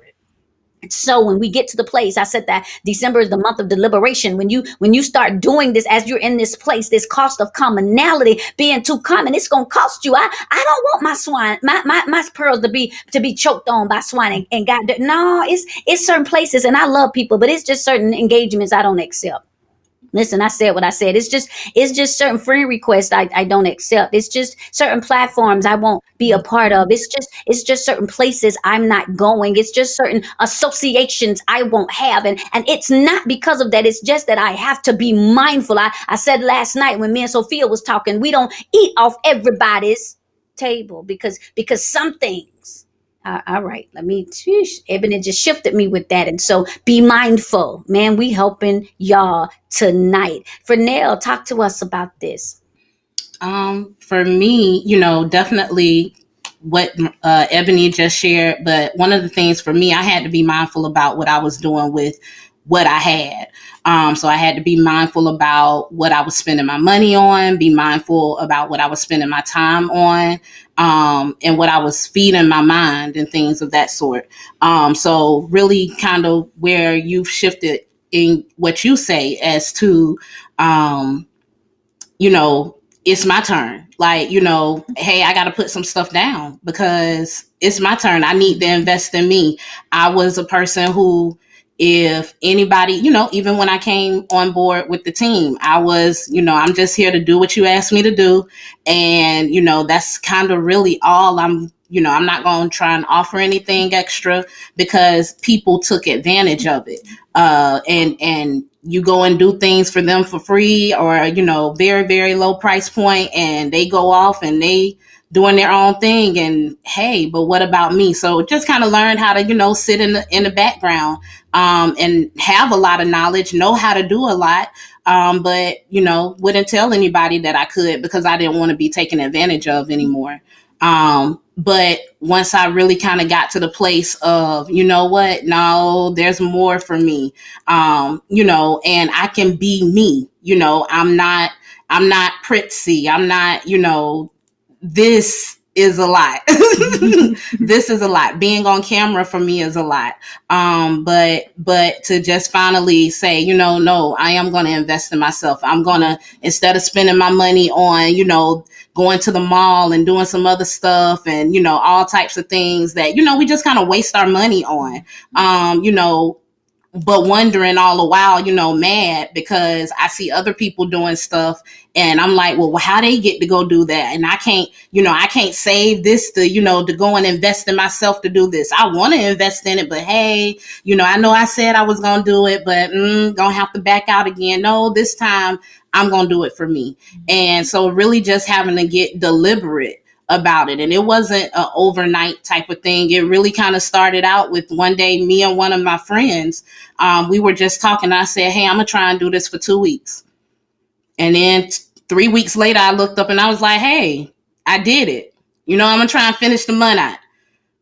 Oh, hold on, wait. Hold on, let me try for another month. And, it kind of, I had to literally retrain my brain to get to the mindset that I have to where, before I would have said, I don't know if I can, till no, it's happening, and having faith to believe that that's something that I can do. Man, y'all killing it in this comment section for Neil. I know that's the truth. And she said something very, very important. And y'all know I'm the queen of alliteration, but baby, what she really was trying to say with us is that at the end of the day, purpose is progressive. And if we have to think, the Bible says, I count not myself to have apprehended. I'm not trying to figure everything out. Those of us that are strategists and those of us that are intellectuals and those of us that might deal with perfectionism, we're trying to get it out, control freaks. Y'all know who you are. Listen, I count not myself to have apprehended. But this one thing I do, y'all, I feel the wind. I got to forget those things which are behind me. And I got to look forward. I got to look unto the things. But then here's where the progression, I've got to press towards the mark. I might have missed it, man. I feel my help. I might have missed it that time. I might have did good a week and then I went right back to it. I might have started good. And Marcia talked earlier about those false starts, but I press mean a little bit more every time. I'm not going to wake up and all of a sudden I'm just this. Not listen. Sometimes it's just that I've got to start somewhere. What she said was, I made a decision, man. Sophia talked about that last night. What she said was, I made up in my mind, I'm going to make a decision. And if I can do it one day, I can do it too. Man, I see y'all feeling the wind in here. And if I can start taking me seriously, if I can just start putting aside, let me lay aside. She talking about laying aside. Wait, if I can lay aside those things, maybe I can focus on this thing. And so it all begins with a decision. I'm going to do this for me. Man, can y'all put that in the comments? I felt the wind on that one. I'm going to do this for me. I don't know what your thing is or your this is, but I need everybody to make an audible affirmation and then type it into the comments so you can see, I'm going to do this for me. Whatever that is, I've been putting it to the side. I've been putting folks first. I've been making excuses. I've been on my knees when the Lord said, listen, that's great, your faith, but I need you to do some work this time. I just listen, get up and go to work. Rise, Peter, slay and eat. I need you. I'm going to do this for me. Man, I see y'all blowing up the comment section. This is the great time to pass it off to the one and only Dr. D. Come on, talk to us. Because listen, I see y'all, and I see y'all, and I just want to acknowledge, I see y'all in this comment section. I'm going to do this for me. Talk to us, Dr. D. That is awesome. And that's essentially where I'm going. There are 6 things that God gave me to share with you all about the cost of commonality. But the first thing I want to give you is the topic. The cost of commonality, it costs you everything. It will cost you everything because we are not called to be common. We are a peculiar people, a chosen generation. We're set apart. So those of us who are believers, each one of us have a place in the kingdom that is specifically set aside for us and work that only we can do. And so a lot of times what would happen in my life, and I'll kind of give you a little bit of backtrack here, my experience come from a place of the orphan spirit and wanting to always go along to get along and to change parts of who I am because I don't want to do this by myself. God, it just seems like you just keep giving me these off the wall ideas. You keep giving me these things to do. But every time I put myself out there, I'm by myself. Every time I try to do something different, then I'm accused of trying to do too much. And so that can put you in a very lonely place. But God did not desire us to be lonely. And that's one of the things that I want you all to understand. Being uncommon has nothing to do with being by yourself. That's why all of us are up here on tonight. We are together because in the beginning, God said to man that it was not good for him to be alone. And that's just not in marriage. That's in manhood, in mankind, I should say. It's not good for us. And then he tells us again, the scripture encourages us in Romans. It says that we need to prove what is the good, acceptable, and perfect will. So if we're alone and we're trying to do this by ourselves, then we're not in God's will because we're not in his good pleasure, because it's not good for us to be alone. But a lot of times when we are dealing with the curse of commonality, it can force us into isolation because of the experiences that we've had in our upbringing, from the parenting style that our parents chose, from the friendships that we grew up being around. A lot of times when you felt like you couldn't fit in, you were not a part of the crowd, then you start shifting and changing parts of yourself that have nothing to do with why God called you in the earth. Let me tell you something. You are so unique that when there is a reaction to anything that you touch, nobody can take credit for that thing because your fingerprint is uniquely yours. There is nobody on this earth with the same design of your fingerprint because God created you that unique. So the cost of commonality will cost you everything. Here are the 6 things that I want to share with you. Number 1, the cost of commonality will cost you you. I'm going to say that again because it sounds so simple. The cost of commonality will cost you you. The essence of who you are. The essence of what God called and birthed inside of you. Just your being. It will cost you you. And you will be wondering, looking around, wondering what is happening in my life because you don't have direction, because you don't know who you are. So that's number 1. The cost of commonality will cost you you. It will also cost you your identity, which is separate from your soul. Your identity is the pattern that God has envisioned for your life. It is the pattern that he's created in your DNA of who and what he's called you to be. And I'm not just talking about the DNA strand from your mom and your dad, but I'm talking about your spiritual DNA, what he's orchestrated before the world began. There's a DNA that's fully you, that has your identity attached to it. Also, the cost of identity will cost you time. You will continue to wander in this world. You will continue to put your hands to things that Meredith said that people will assign you to that have nothing to do with your purpose, nothing to do with what you're called into the earth to do. But because you don't understand who you are, you just get involved with things. You'll pick up something and then you put it down the next day. You're not consistent. It will cost you time. And I've been there. So I can talk about all 6 of these things because I've been there. The next thing that the cost of commonality will cost you is money. If you waste time, you are going to waste money because you'll start pouring your resources into places, as I believe Ebony said, into places you're not even called to, into people you're not even called to. So you start wasting money. Your coins are affected based on the cost of commonality. The fifth thing that the cost of commonality is your relationship. And I'm talking about your vertical and your horizontal, your relationship with God and your relationship with people.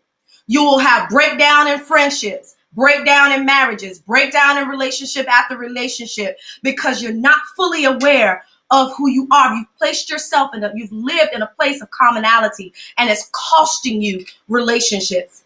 And the final thing is the most important thing. All of those components that I shared, if you do not get that under control and get guidance and connect with people like Dr. E, such as I have, it will cost you your purpose. It will cost you the very reason you have been born into this earth, the cost of commonality. You were not meant to be in circles just getting along to going along. You're meant to stand out, and you're meant to connect with other people who stand out as well. I love the way Dr. E puts it. She says somebody has to go first in order to bring back the blueprint. So this platform, being uncommon, is not, again, about isolation. It's about connecting with the uncommon so that we can do uncommon things together. So that's what God shared with me about the cost of commonality. It literally costs you everything. Ooh, Jessica, go ahead and start unmuting. Some of the people said that when you guys unmute late, they missed some of it. But let me just, while you're unmuted, let me just say, Dr. D, and I see y'all in this comment section. Man, when Dr. D hit that orphan spirit, hear me in this house, that literally sent a wave through this place. Man, we're arresting. We're arresting. We're arresting atmospheres that isolate us, that divide us, that stagnate us, that pervert our purpose, that cause us to put our call on clearance, that cause us to have a reality called rejection. No, we arrest those spirits that try to suppress our success. Yeah, we cast those down. I just had to pivot there, because this is what we came to do. This is what we came to do. Jessica, talk to us. Give us some bread of heaven. The cost of commonality that was stopping me was seeing myself no further than what everybody else could see me. And because I could only see myself as far as they could see me, I was only going as far as what they would see. And when I learned to not worry about how they see me and realize the original plan that God has planned for me, and that's what coming with this group and being with you, that you push me, and no longer that I have to take the back seat for everybody else. I could go ahead and I can step up and I can be able to teach and say, I am enough. I'm worth it. And I can put a price on it, because I was put in a box that everything had to be free, or it had to be a fruit basket, or that was all you could do. But when it came, Hold on, Jessica, because I almost dropped the mic then. She said we get into a place where it's got to be either free or a fruit basket. Y'all know I want to start running right there. We got to get out of that free or a fruit basket mentality. Did y'all listen, baby? I see y'all in the comments. She just, I couldn't go over that. She said we get to a place, and that's so true, that everything got to either be free or a fruit basket. In other words, she's saying either you gonna do it for me for nothing, or here's something that you don't even need, or you can get yourself. I'm gonna throw. Listen, y'all. We got to get out of that free or a fruit basket mentality. I see y'all in the comment section. I just had to go ahead. I just had to give you some win on that one. And one more thing that I had to learn was when you said the no, it's okay to say no, because the only people that were afraid of me saying no to them were people that really couldn't afford me and was not my people anyway. So I was so used to being with the pigeons that I forgot that I was meant to fly with the eagles. And the pigeon language became my language. And it's okay to start off, but at some days, everything that goes, it has to rise if that's your destiny. So I had wings to fly, but I'm still used to walking with this same group and hanging with the pigeons and letting people tell me that the Lord gonna bless you and I'm gonna pray for you. And I had to learn, no, the Lord is gonna bless me, but He put you in place to be able to bless me so you can pay me for what I'm doing for you. Listen, Jessica said something, and I just got to come back to it. She said something, and I don't want us to miss this in the spirit. She said, I had wings, but I did not think I could fly. Man, that was heavy right there. I need y'all to sit in that for just a moment. I had the capacity to do it, but I wasn't using the capability to do it. I had somebody said they about to throw the laptop. Listen, we trying to keep y'all here. I'm trying to hold myself. She said I had the wings, but I didn't think. That's right. Let that sizzle in your spirit. Y'all know Country Wayne said that. I love it. I had the wings. How many of you all out there? And Dr. Tracy, you can start unmuting yourself, because if you're able to come on. But how many of you all? Because I felt the wind when Jessica said that. How many of you all have the potential, but you standing still? How many of y'all have that treasure in this earthen vessel? How many of you all? You ought to be tired of somebody saying, "Well, you got potential." No, I have more than potential. I have prominence. I have prosperity. I have power. I have purpose. I have more than potential. She said, I had the wings, and what I feel right there. Listen, I feel my help in this place. What I feel in this place is what that was a lack of recognition.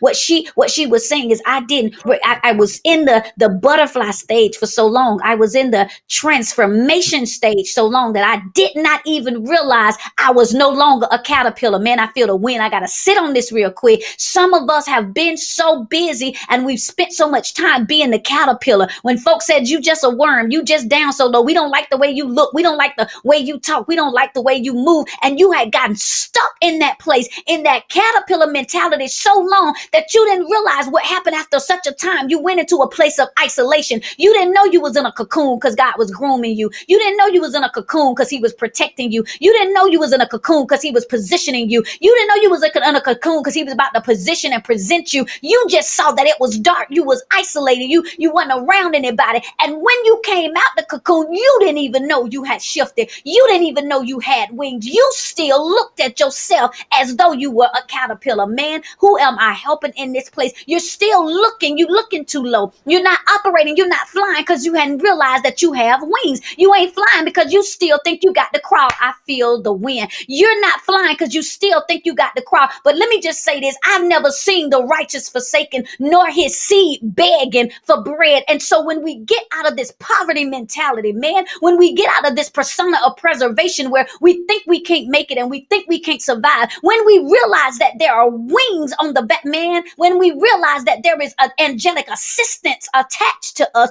we'll stop crawling on our belly. We'll stop riding so low. We'll stop taking things for granted. When we realize that we have matriculated past the cocoon. Yeah, I was in a place where, I was a caterpillar. It was some ugly stuff about me. It was some things that didn't look good. It was a part of my nature that was a little bit naughty. Can we just tell the truth? It was some parts in my spirit that was a little bit scandalous. Let me just tell the truth. No, you ain't gonna call me out. I can call myself out. I know I was a whole. I wasn't just a handful. I was a whole too. It was some times where I said, God, you need to throw the whole me away. Can I just be real? Throw the whole me away, because I wouldn't put myself in front of anybody. Now you can't one up me because I can one up myself. It's not a transformation until he took me from one state to another. And so long we still think that we're in that caterpillar mentality, and we looking at ourselves like we ugly, and we looking at ourselves like we're not fit for meat. But let me tell you, if any man, I feel the help, be in Christ, he is a new creature. Old things have passed away,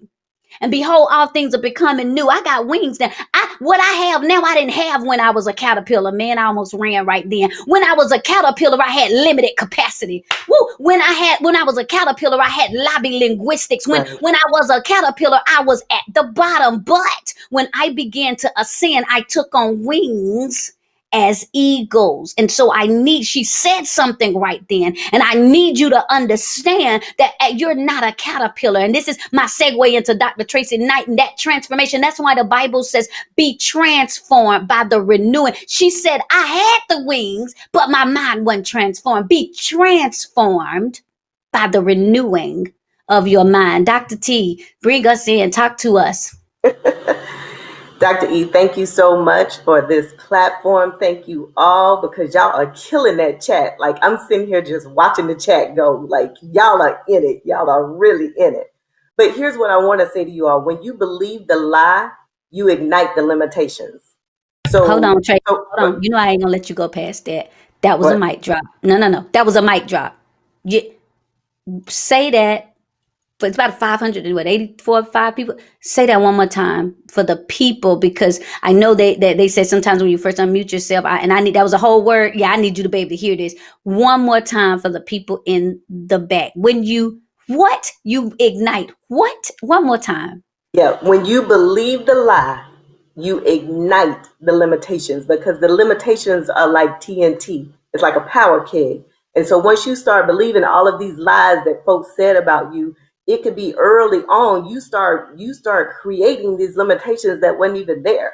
So what ends up happening is, now where there were no limitations, there's limitations. And so I want to take us back to the very beginning with the children of Israel. They were free. They were free. God had given them freedom, but in their minds, it wasn't there yet. And so what ended up happening is, we started out with millions of people, the children of Israel. We started out with all of these millions of people who heard they were free, but didn't believe they were free. And so they ended up having a broke and bondage type mentality. So millions of people who were told they were free, but didn't believe they were free. So they walked around with a broken mentality and a bondage mentality.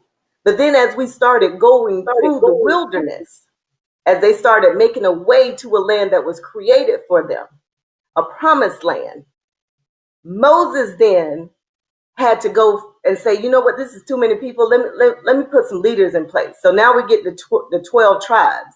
So we go from millions of people and we put them in groups, the 12 tribes. And with that, Moses ended up being cautious and calculating. So we go from broken people in bondage, and then we get a leader who's cautious and calculating, who divides us up into 12 tribes.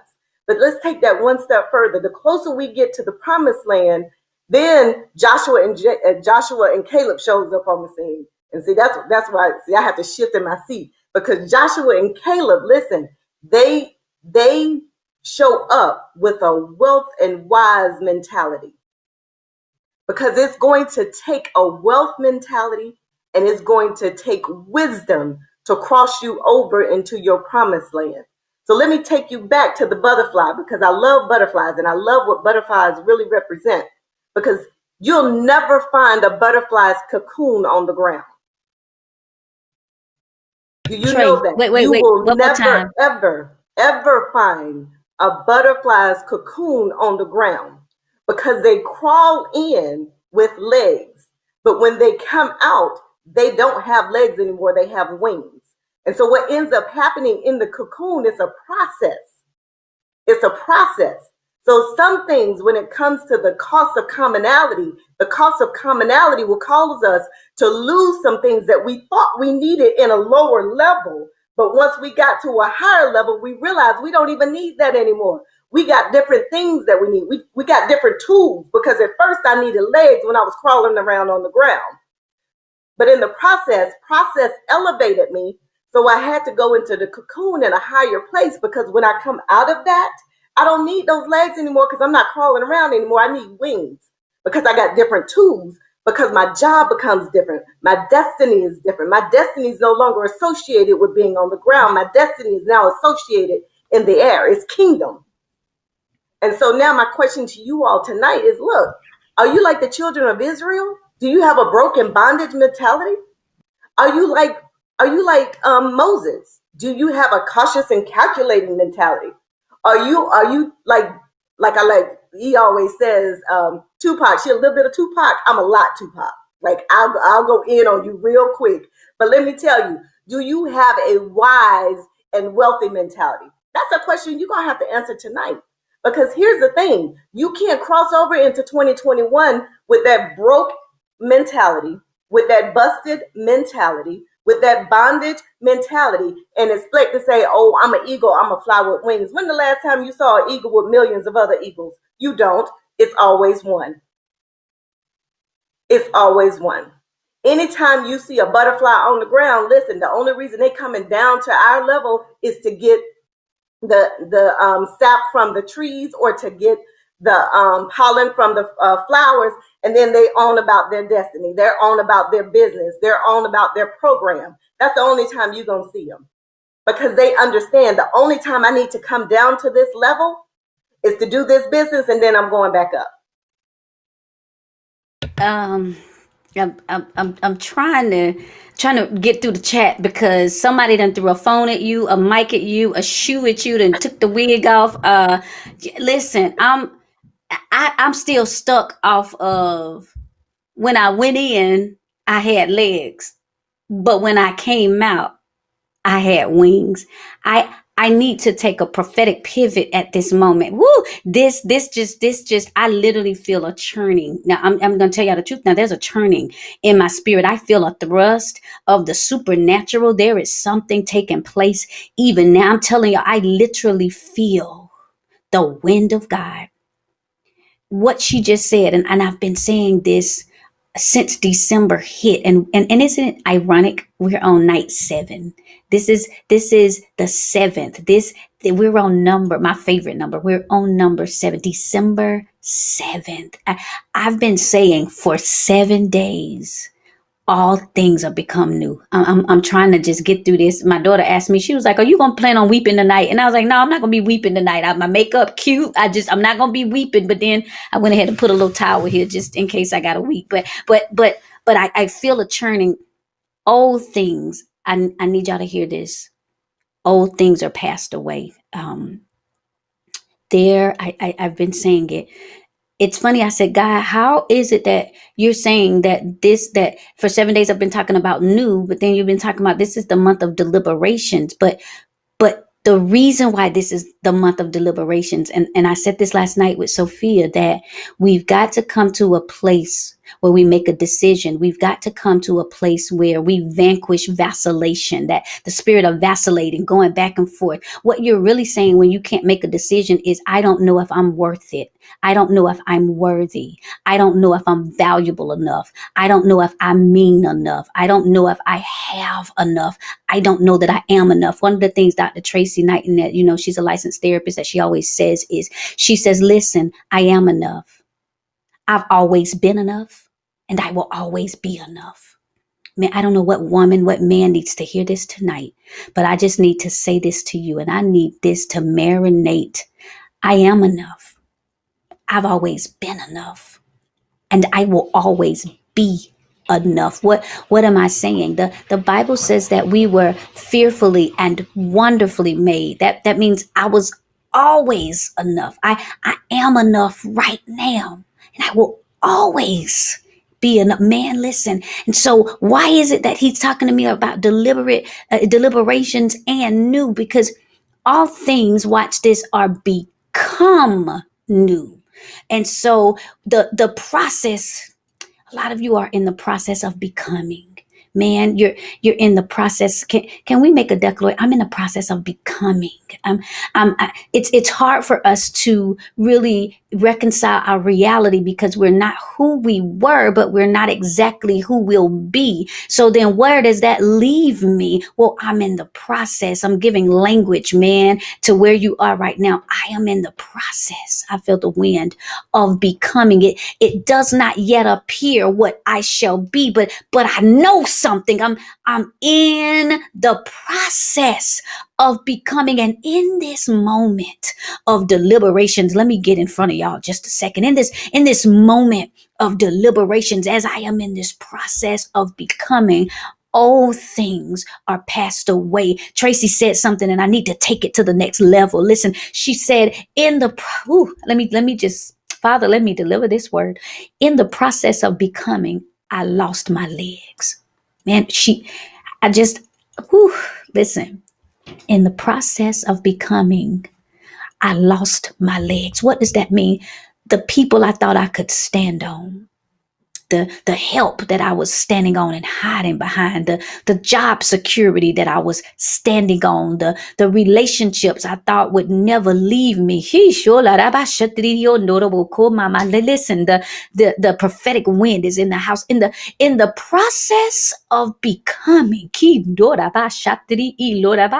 I lost my legs. I lost my ability to do what I thought that I was supposed to be doing. I thought I went to school and I thought I was supposed to be that, but then I flunked out. I had a good job and I was making money, but then they laid us off. I was married and I thought this was forever, but then there was a divorce. I had this person I could always depend on, but then there was a death. In the process of becoming, I lost my legs. I lost the idea of my identity. I thought that's who I was. I thought that's who I was supposed to be, but life happened to me, and I started looking like a person I didn't recognize. In the process of becoming, I lost my legs, and I got so busy. Now listen, this is a fresh download and I hope y'all can take this. And in the process of becoming, I adopted the atmosphere of amputation.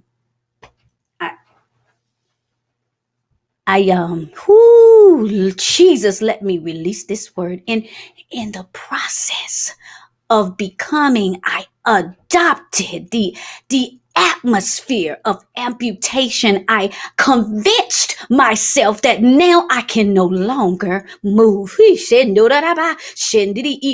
Because I lost my legs, I adopted the atmosphere of amputation. I felt like when people looked at me, all they could see was what I lost. I felt like when people saw me, they could see that I lost my job. They could see that I lost my loved one. They could see that I lost my mind. They could see that I lost my confidence. They could see that I lost my self-esteem. They could see that I lost my identity in the process of becoming, and I lost my legs, and I adopted the atmosphere of amputation. I decided that I could no longer go. I decided that I could no longer move. I decided that I could no longer progress in the process of becoming. I lost my legs, and when I lost my leg, I said, this is it for me. I gotta stay in this place. I can no longer walk. I can no longer run. I can no longer be valuable. I can no longer be appreciated. I can no longer be who I was destined to be. But when we adopt the atmosphere of amputation, we forget that old things are passed away. God has shifted us to a place where he said, baby, you don't need legs in the sky. I'm trying not to run. He says, what you need legs for when you flying? Do you understand that when you look at an airplane in the sky, you see nothing but wings? Man, there was they used to say when you made a goal, when you shot basketball, nothing but net, but I'm gonna say nothing but wings. Isn't it funny that I got on this dress today looking like wings? And they shall mount up as wings. He didn't say as legs as eagles. He said as wings as eagles. And so when we shift into the atmosphere of acceleration, when we operate in the evolution of elevation, I don't need legs, I need wings.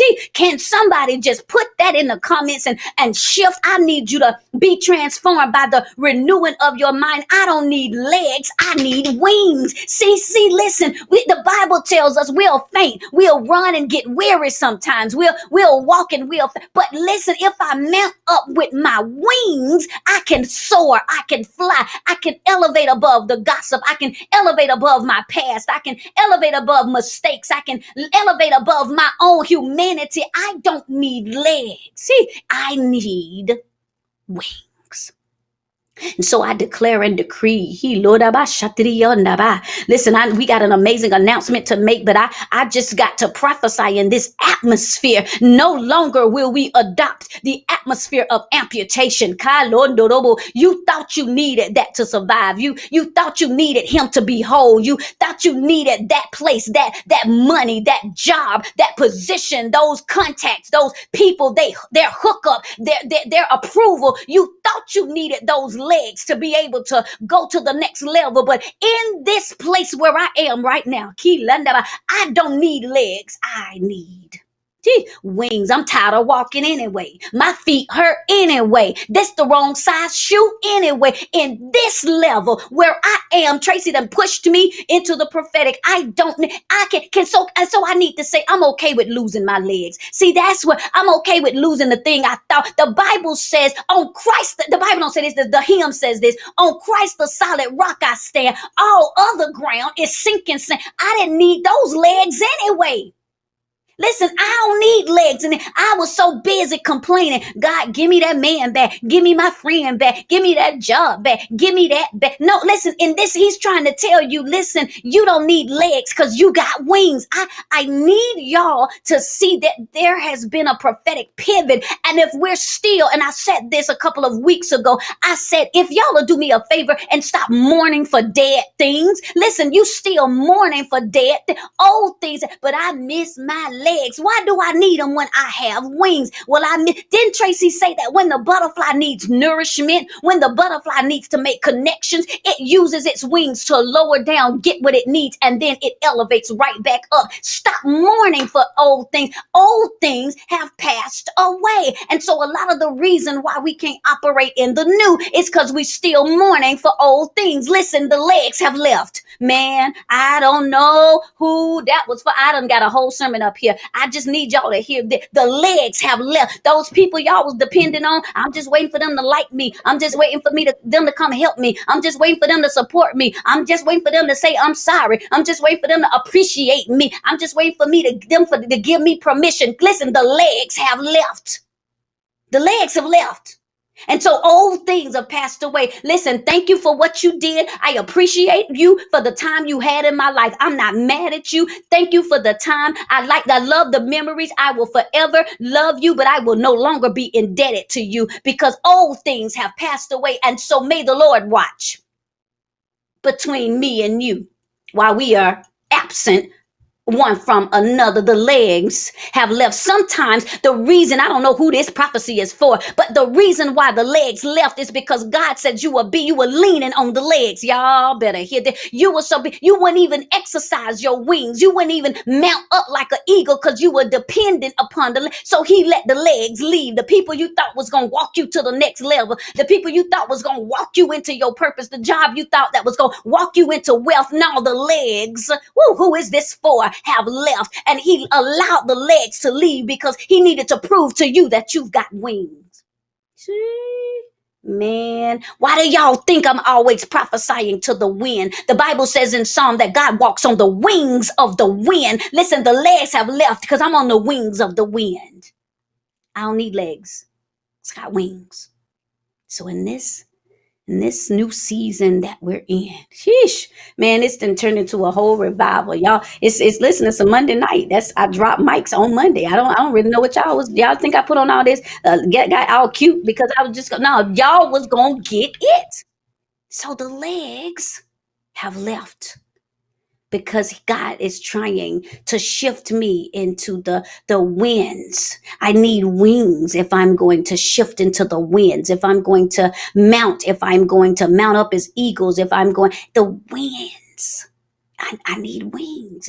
And so I just want us to get to a place where we're able to release those old things. I forgive those people. I disconnect from those dead end relationships. I dismiss those detrimental decisions. My past has passed. Old things have passed away. I forgive myself for flunking, for falling out. I have to press towards the mark of the high calling. The legs have left. And so I've got to reconcile my reality. All things have become new. So this is a season, man. This is a season. If this has blessed y'all, and if you are walking into your new season, can I see some ones in the comment section? We're in a season of new. This is the season of new. I'm in a season of new everything. I want new everything. I'm tired. I want new relationships. I need new connections. I want new language. I want new wardrobe. Listen, I've been doing new everything. New hair, new lashes, new lipstick, new office furniture, just new everything for me. New, old things have passed away, and behold, that means wait, stop. There's something just shifted. All things have become new, and so declare and decree, I'm in a season of new. Woo! I'm in a season of new. I'm in a season of new. God is doing something. Sophia said it, I think, the other night, and I said it. The Bible says, behold, I'm doing a new thing. You don't see it. You can't see this new. Do you not see? You don't see this new thing? God, everybody leaving me, and I can't seem to hold up, because behold, I'm doing a new. You don't comprehend this. Can it not spring forth? There's newness in you, and it's not manifested because you still looking for your legs. Listen, I'm gonna be on that one for a minute, but behold, all things have become new. And so I've got to recognize new when it comes. I've got to not look at new like it's an enemy. I've got not to be afraid of new, because all things are becoming new. It's a new season. It's a new realm. It's new everything, new wealth, new health, new boldness, new wholeness. All things are become new. I'm in a season of new. I'm in a season of new. And so I declare and decree new. I declare and decree that some of you all are operating in new realms. You're going to be operating. You're going to have new connections. You're going to have new ideas. You're going to have new creativity. You're going to have new manifestations. Old things are passed away. It's not that the old was bad, but the new wine is better. You can't put, an apostle said it on the first night. He says, you trying to put new wine in old vessels. No, you need new vessels for this new wine. Old things are passed away. So I declare and decree over everybody, over the sound of my voice, that new everything. New everything. Listen, new everything. I'm in a season. I'm going to take that word, and y'all should post it everywhere y'all got. I'm in a season of new. Listen, I'm in a season. What you doing? Why would you even new everything? I'm in a season of new. Old things have passed away. I'm in a season of new. God, do a new thing. You have permission to do a new thing. You have permission to do something new in my mind. You have permission to do something new in my ministry. You have a permission to do something new in my marriage. You have permission to do something new in my money. You have permission to do a new thing. Old things have passed away, and behold, I'm in a season of new. Man, I don't hardly, and I gotta say it like I'm from the country, I don't hardly know what to do with myself at this point. Old things have passed away, and behold, all things are become new. I'm so grateful for this time that we've spent. I've already, you guys were such a blessing, and my spiritual father was such a blessing the first night on Saturday night, and my sister Sophia Ruffin was just a phenomenal powerhouse on last night, and my team, my close personal team that I work diligently with every day came. They not only did they look beautiful, but they dropped bombs that I had no idea what they were going to say. I told them, don't tell me, tell the people. And they have I think they surprised themselves, because they operated in such an elevated level of authority and wisdom and boldness and clarity that they didn't even realize that even them, they became new. I saw new on them. And since we're in the season of new, this is my world premiere I've been talking about forever. I'm so excited to get ready to introduce something to you all, and because all things are become new. Those of you guys that have been following my teaching, those of you all that have been connected with me for a long time, y'all know that I've been talking about this evolution of elevation. Y'all know that I've been talking about shifting and how God has been taking me through this process of transitioning and this process of shifting into the next level. And so I have something that I am just so excited to present to you all. Now, let me just say, Thank y'all all that are here. But now this part is for the ladies. Now, if you're a guy, stay on because if you want to, because it might be something for your wife or your sister or your aunt or your mom. Because this is, I've been waiting. Like y'all, I'm so excited to make this world premiere tonight. But as we've been talking tonight, there are some themes that have stood out for me. I've seen strategy. I've seen sisterhood. I've seen Tracy is has been on. I've seen sisterhood. I've seen structure. I've seen security. I've seen all of these things that have happened, and so I'm excited. Look, I'm just pulling my hair out. I'm so excited. I gotta let my hair down for this because I said this is the new, and I gotta get us ready because this is what we're doing tonight. This is our world premiere, and I've just been so excited about this for the ladies. A couple of things that we're going to do. I'm going to make an amazing announcement, and then we're going to put it on social media as soon as we're done with this. But I've been working on something along with my team for the last few months. We've been working very diligently behind the scenes. The Lord gave me something very unusual in a very unusual time, in a very unusual capacity. And let me just say, this prophetic pioneering event was not just for y'all. It was for me. Y'all saw me ready to run every night. I was taking all the prophecies for myself. I was taking all of the words for myself. Like, you get what you wanted to get, but I took it all for myself. And that's right, as I should. And I took it for me. And so one of the things that, and we can't see all of the comments, y'all. I know it's a bunch of y'all, but it's a few of us. So it's just all we see like is a lot of blurred lines. So if you guys see something, we'll try to, if we can, go back later if we're able to see. But the Lord gave me something that to present and to posture the pioneers. That's why this whole event was about prophetic pioneering. Now, I got to say something, because this is the time. Last night when I met with the women at midnight, it was like at 11:30. We was on midnight. We were up at midnight. I was saying that sometimes when the Lord starts shifting us out of our comfort zone, it starts making, fear tries to come in, and doubt tries to come in, and insecurity tries to come in, and anxiety tries to come in.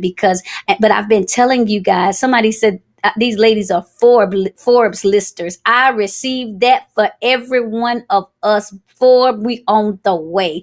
And so when he pulls us into this place, I was saying last night, sometimes we get in our feelings. Now this isn't because my assignment changed. One thing y'all know about Dr. E, I've been doing things all year for everybody. This event was completely free. There are a lot of sessions and trainings that I do for pennies on the dollar at times. But the Lord told me that 2021, I'm sorry, the Lord told me that 2021 was a season of elevation, and that for women, listen to me, for kingdom women, 2021 is going to be, there's going to be a mantle of momentum. There's going to be an opportunity. I've been seeing it. And I'm just going to be honest. So let me open up this presentation by giving this word.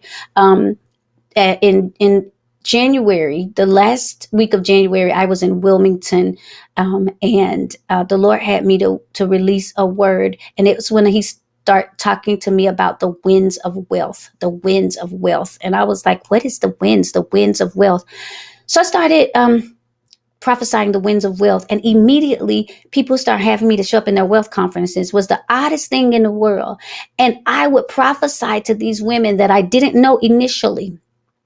And they've been coming back to me, giving me the words that since I've spoken certain words, since I've positioned certain things, they've made 7 figures. One it was one of the finalists for Beyonce did a grant to minority women in business. One just got put on, all kind of big industries. Just winds of wealth.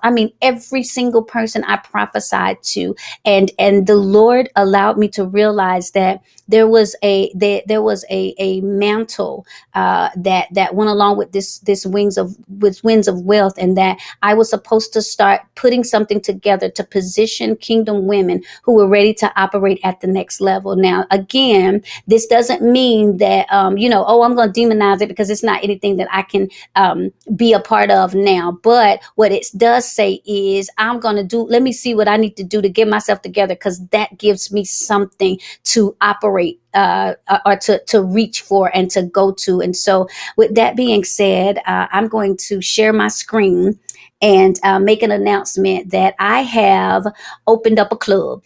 Now, before y'all go to cussing and saying Dr. E then lost her sanctified mind, it ain't no club. It ain't no club like that. Y'all ain't coming in on no poles and dancing and dropping it like it's hot. I'm not talking about that kind of club. Now, just bring that in, y'all. But Dr. E has opened up a club. That's right. It's a new mantle. And this club is for kingdom women who are ready to operate in health and wealth and boldness and in wholeness. This club is for women who might have felt their whole lives like they were never a part of the cool girls club. This club is for women who always kind of felt ostracized, who felt like they were judged because they were smart, or because they weren't smart enough, or judged because they were pretty or not pretty enough, or they were nerdy, or they were not just all the, who is that? Because that was me. I was a bookworm, had my good Jerry curl and my bifocals, baby. I was not a part. That's y'all. Okay, this is the right crew. I was just not a part of the cool girls club. Like, I was nerdy. Y'all already know we was at church. I was at a Pentecostal church. We was wearing blue jean skirts and tennis shoes. Like, we ain't had the cool girl stuff. Like, that's just not. That's the starter kit. Blue jean I skirts was and able tennis to shoes do. from church girls. And I it could think be the somebody has nicest too. need to Ebony and okay, that's y'all.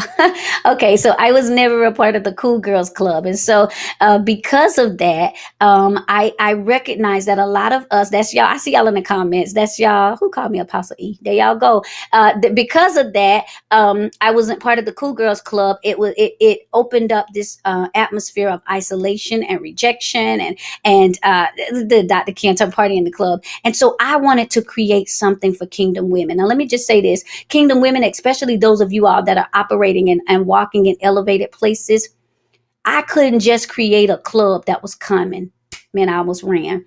Y'all worked more than that. So if you looking for something that's just no, I couldn't. What? Listen, y'all don't see this bling. Y'all don't see this. Y'all don't see these women showing up like folks. We had to shift, and so I wanted to create a club for kingdom women who are operating at the next level, but who recognize that there are some things that we need. We need sisterhood.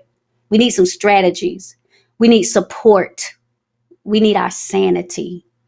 We need style. We need safety. And so I wanted to create a space, a club that we could come to, and not just one of those, you know how folks create stuff, and even us with coaching programs, it's transactional. So you get something, we get something. But I wanted to create something that was transformational, which meant this is not just a club you can love it or leave it. This is a club that stays with you, that walks with you for all of 2021, that you can come to it and get everything you need. What if there was a place where, at whatever level of entrepreneurship, whether it was you are aspiring, this is what I want to do, but I don't really know everything I'm supposed to do yet. I'm not really sure. I got a lot of questions. Or what if you were emerging? I just kind of started operating into this new mantle of marketplace or ministry. Or what if you were even established? You said, listen, I have business, but I'm overwhelmed a lot of times. I'm all over the place. What if there was a place that you could go, where you could get strategy, where you could get systems, where you could get your style on, where you could be healthy and be taught about healthy, where they would help you with your marketing, where you would get therapy, where you would get clarity, where you would be refined in your leadership, where you would get the language of the learned, where you could fix your finances. What if there was a place just for you? And somebody said, please let this be virtual. It's virtual. So here we go. I'm about to share the screen and introduce to y'all not just the club, but our club. And so introducing, tell me when y'all can see. All right, there it is. Can y'all see? Introducing the club. This is our club, and it's called our K Club. The K, can you guess? It's for kingdom. But the K is also, it represents money. Our K Club. This is a premium online community for kingdom women in business. So whether you're established, aspiring, I see y'all in the comment section. Y'all better bring it. This is for kingdom women desiring to walk in wealth, in health, in wholeness, and in boldness. But wait, there is more. What exactly is our K Club? Well, imagine an exclusive virtual society, cultivated community. There's cultivation, there's communication, cohesiveness, consideration, confidence, currency, and commitment. A place where you get clarity, strategy, leadership training, therapy, fitness classes, style and fashion support, and so much more. Stop imagining and join the club. This is our club. So here's what you get in this club. This is a place where, like I said, women who've not been a part of the Cool Girls Club, you can come in and get support. You can come in and get information, skills, accountability, and the sisterhood that you've always wanted. There's private community access, private communication and support, which means that we're all will be able to connect with one another. Live virtual monthly group power sessions with me. Oh, every single month, the founder's address. I'm coming in and I'm going to drop all the mics. That's what the club is all about. Access to our private, now look at this, private progressive curriculum in the K Club. We have our own university. It's called K Club U, and it's our virtual institution of kingdom advancement. Ooh, that's that language of the learn. And in that kingdom advancement institution, you'll get worksheets, you'll get webinars, you'll get course assessments, materials in every area from finance to strategy and leadership and much, much more. Every single week in this club, somebody, one of the beautiful women that you've met tonight, along with some of our special guests, will come in and watch this. Y'all ain't heard of nothing like this. We'll come in teaching aerobics. We'll come in doing style and fashion sessions. We'll come in doing leadership training. We'll come in doing group therapy. Listen, this the kind of stuff I needed for me a long time ago. In this club, you will have access. We're going to have our own retreat. What's a club without annual retreats? We trying to get, our own, you remember members only jacket? We trying to get our own jacket. And so in this club, you will get access to premium one-on-one sessions with these team experts. When you feel like, all right, I've been in this club for a while now, let me talk to, can I meet with the stylist? Can I meet with the communications person? Can I bring the leadership? Can y'all make sure, I think that your microphone needs muting. Can you guys make sure that all the mics are muted? Because I think we're grabbing feedback. Hold on, guys, just a second. Yeah, Jessica, if you guys can, just make sure we mute them all. And so here it is. Y'all met them tonight. Who you get in this club? Here's their official: Jessica Turner, business manager and wealth strategist; Dr. Tracy Knight, licensed therapist and counselor; Dr. D. Bell Williams, leadership development trainer; Marcia Brown, our communication strategist; Shauna Moore White, health and wellness strategist and a registered nurse; Vernell Marshall, administrative strategist; Meredith Rucker, our creative strategist and graphic designer; and Ebony Kearns, our fashion and beauty consultant and stylist. Listen, Kingdom Women are prophetic pioneers. Jessica, I think you're unmuted again. They're trailblazers. They're leaders, entrepreneurs, business owners, creatives, speakers, coaches, fire starters, forerunners. But here's the truth. Sometimes they're alone, misunderstood, overwhelmed, ostracized, and disconnected. But we need sisterhood, y'all. We need accountability. We need access to resources, a safe place to release. We need to be able to come together and celebrate each other, support each other, connect with each other, elevate each other. Our K Club is that place. This has all of that. It's a place to understand and build wealth. It's a place of emotional and psychological healing. It's a place for training and development. It's a place of sisterhood and support. We're inviting you to the club, our club. So if this club is for me, if you're a woman in business, if you're a woman that's a ministry leader, an entrepreneur, either aspiring, emerging, or established, if you're a creative, if you're a speaker or a coach, if you're an author, if you're an influencer, if you're a mentor, if you need resources, if you need clarity, if you need support, educations in the areas of strategy, finance, leadership development, team building, counseling and therapy, administrative help, time and project management, health and wellness, style and fashion, marketing and communications, and personal and spiritual development. If you are ready for accountability, engagement, instruction, productivity, and results, this is your tribe. So again, this club has everything. We have the progressive curriculum with video trainings, with materials and course assessments. There's a private community where we can engage and interact with other women, live weekly group sessions that our team will lead with special guests, training, therapy, workshops, exercise classes, money management, strategy sessions, and access to one-on-one sessions with our team experts. Not to mention our private retreat.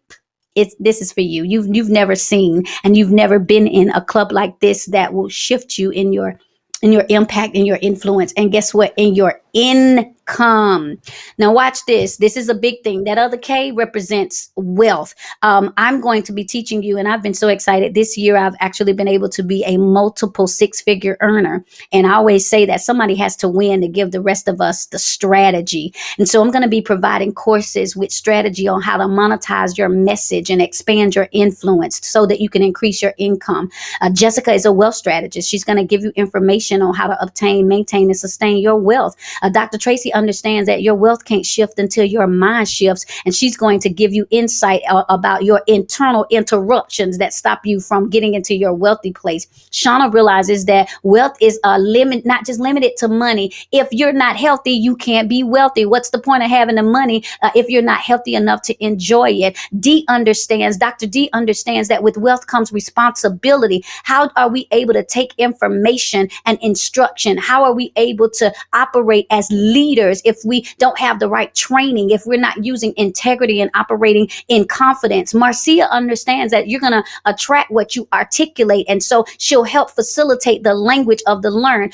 Meredith understands that you can't monetize your message without repositioning your package. She says all of the time you've got to realize that even your marketing, your brand, it has a voice, there's a language. And so she's going to help you with what I'm calling the prestige of presentation and perception. And so sometimes you have the treasure on the inside, but that wrapping kind of poor. She's going to help you with that packaging. Ebony understands that your confidence attracts. Somebody feel like running. I know that's the truth. Ebony understands that your confidence attracts currency. If you are confident, you're going to make some money. But listen, that confidence starts on the outside, but it's manifested starts on the inside, but it's manifested on the outside. So many people are saying, Dr. E, I love your style. How do you know what? Listen, she's going to be teaching us what kind of stuff we need to wear for our body shape. She's going to tell us what we need on underneath. She's going to help us learn about colors and how they match with our skin tone. How do we go from evening to nighttime? And listen, Fernell is going to show us that there's no way you can sustain your success if you don't have systems. If you don't have, some of us don't understand what back office management is. We don't understand that there has to be calendars and there has to be processes and there has to be time management and project management. And so these ladies, we've assembled the team to come together for this. Now, listen, y'all know I say this all the time. You can't lead from the lobby. You can't lead from the lobby. And so again, that penthouse perspective comes when we allow ourselves to shift to the next level. Now, I got to say this, elevated. If you want to evolve into elevation, it's going to require everything has to elevate: your associations, your articulation, your assessments, and your action. Now, y'all know doggone well, all this stuff I presented tonight, not going to cost you no pennies. I hope that we already understand and already been getting in our minds that this is an investment. It's funny that and Jessica is our business manager, so she can attest to this. In the last just 30 days, we've we've spent $30,000 to $40,000. I mean, we've sent off $10,000 and $11,000 at a time. We have invested into single.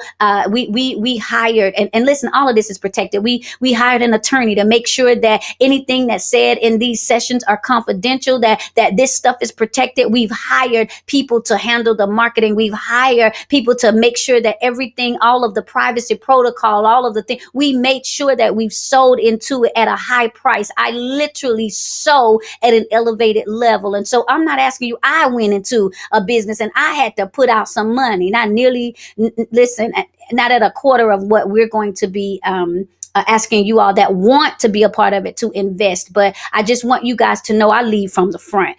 Let me just go ahead. I lead from the front. But if this sounds like some, and of course, we got to pay all these folks. All of it, these people are professionals. But all of this, and again, we've talked about the 8 core values, and you'll hear more about this when you are ready to join. Y'all see how bomb this is? Yeah. Listen. Somebody asked the question. So thank you for asking it.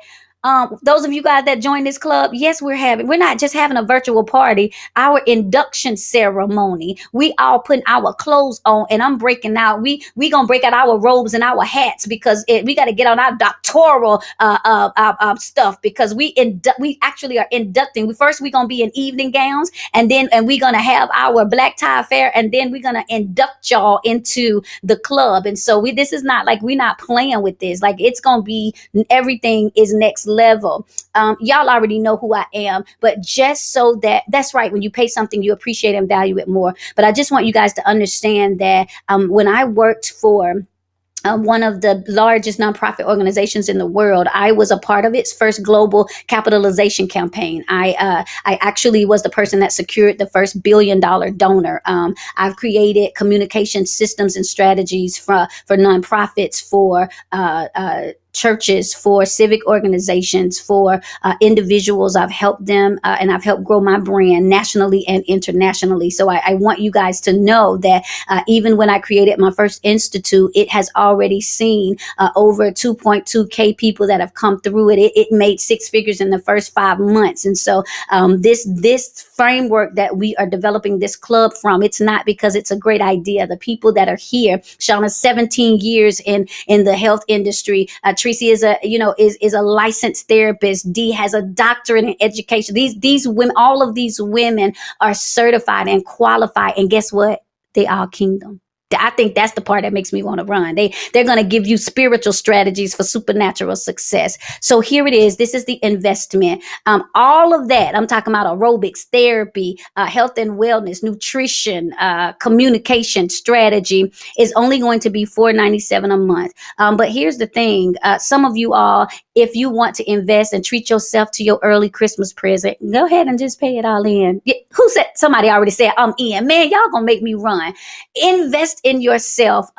You can you use your business account? Listen, who you're in? Yes, you can. Listen, this is our club. I will tell you this.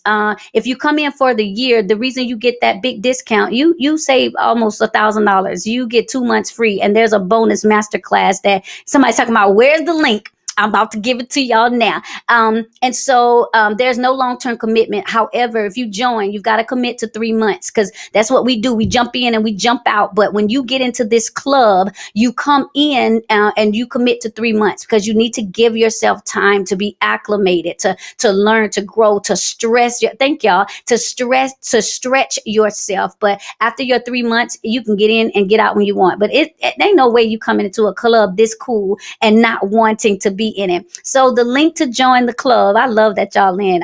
But wait, before I tell y'all that, it's going to be on the website, but I just want you to know these are real life people who Michelle has millions of followers. She's done YouTube videos with millions of views. But when she came to me, she said, I needed clarity and strategy. And I showed her how to monetize different parts of what she did. And now she actually has coaching programs. Burina, who is a certified trichologist, she went from 10,000 months to 24K months. And when I did her launch, she made 6 figures. She was able to do over $100,000 when she did her first launch. Julie, who is a realtor and a finance and career coach, says that the first time in her first 2 months working with me, she doubled what she made for the entire 12 months of 2019. To date, she's already made 4 times this year than she did all of last year. Jamaica came to me and there were some things. She was the one, she was great on the inside and needed it manifest on the outside. She said she started with a tag along mentality. Now she's leading from the front, new house, new job, new everything. So I want y'all to understand that when people come, this is what they get. And so how do you sign up? www.rkclub.com. We want you all to lose your legs and gain your wings tonight by investing into us. And so you guys, here's what we're going to do for those of you all that might have questions. There's a link that you can hit on this. You can go to the place that says go to the lounge. We're going to come sit at the table to you guys. We're going to sit at the table with you guys.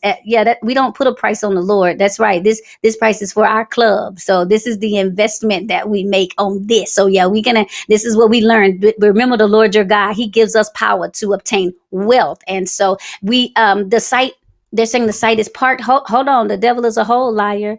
We can refresh it. It's let me make sure, because I want you guys to know it's can one of my team members make sure that it is up? It says it's live. I'm looking in the comments. Y'all got it? Can you guys see it? I just want to make sure that you guys can access it. Yes. Can you go to kclub.com and make sure? Yes. Okay, great. Somebody said, so maybe refresh it because it does say that it is live. So we're going to make sure, and I have my admin, she's just making sure that it's refreshing. So here's what we're going to do. It says, and you refreshed. Okay. So I'm going to have my admin, she's going to make sure that it is open for you guys. But what we want you guys to do, because they had to hide it for a second, to make sure we're good.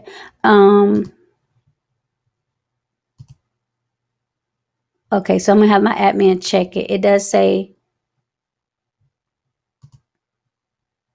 it does say that we are live.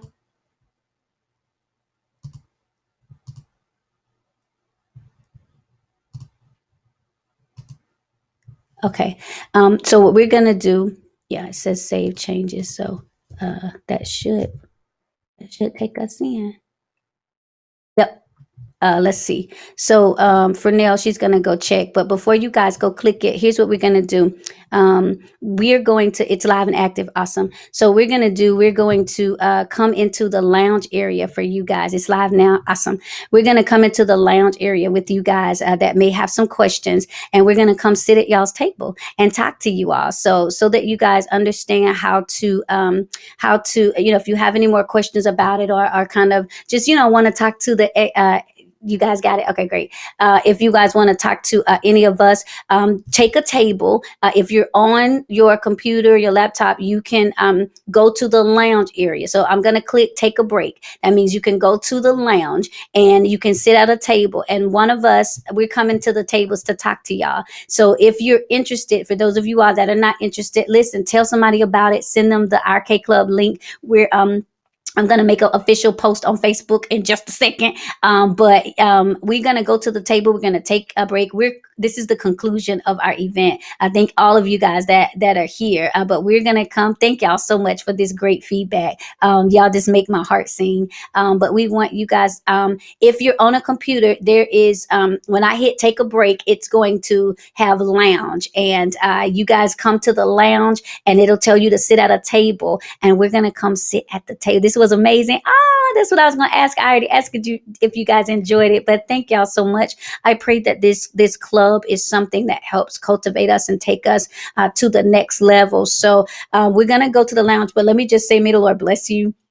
May the Lord keep you. May the Lord cause his face to shine upon you and be gracious to you. May he give you peace and peace. All right, y'all, we will see y'all in the lounge.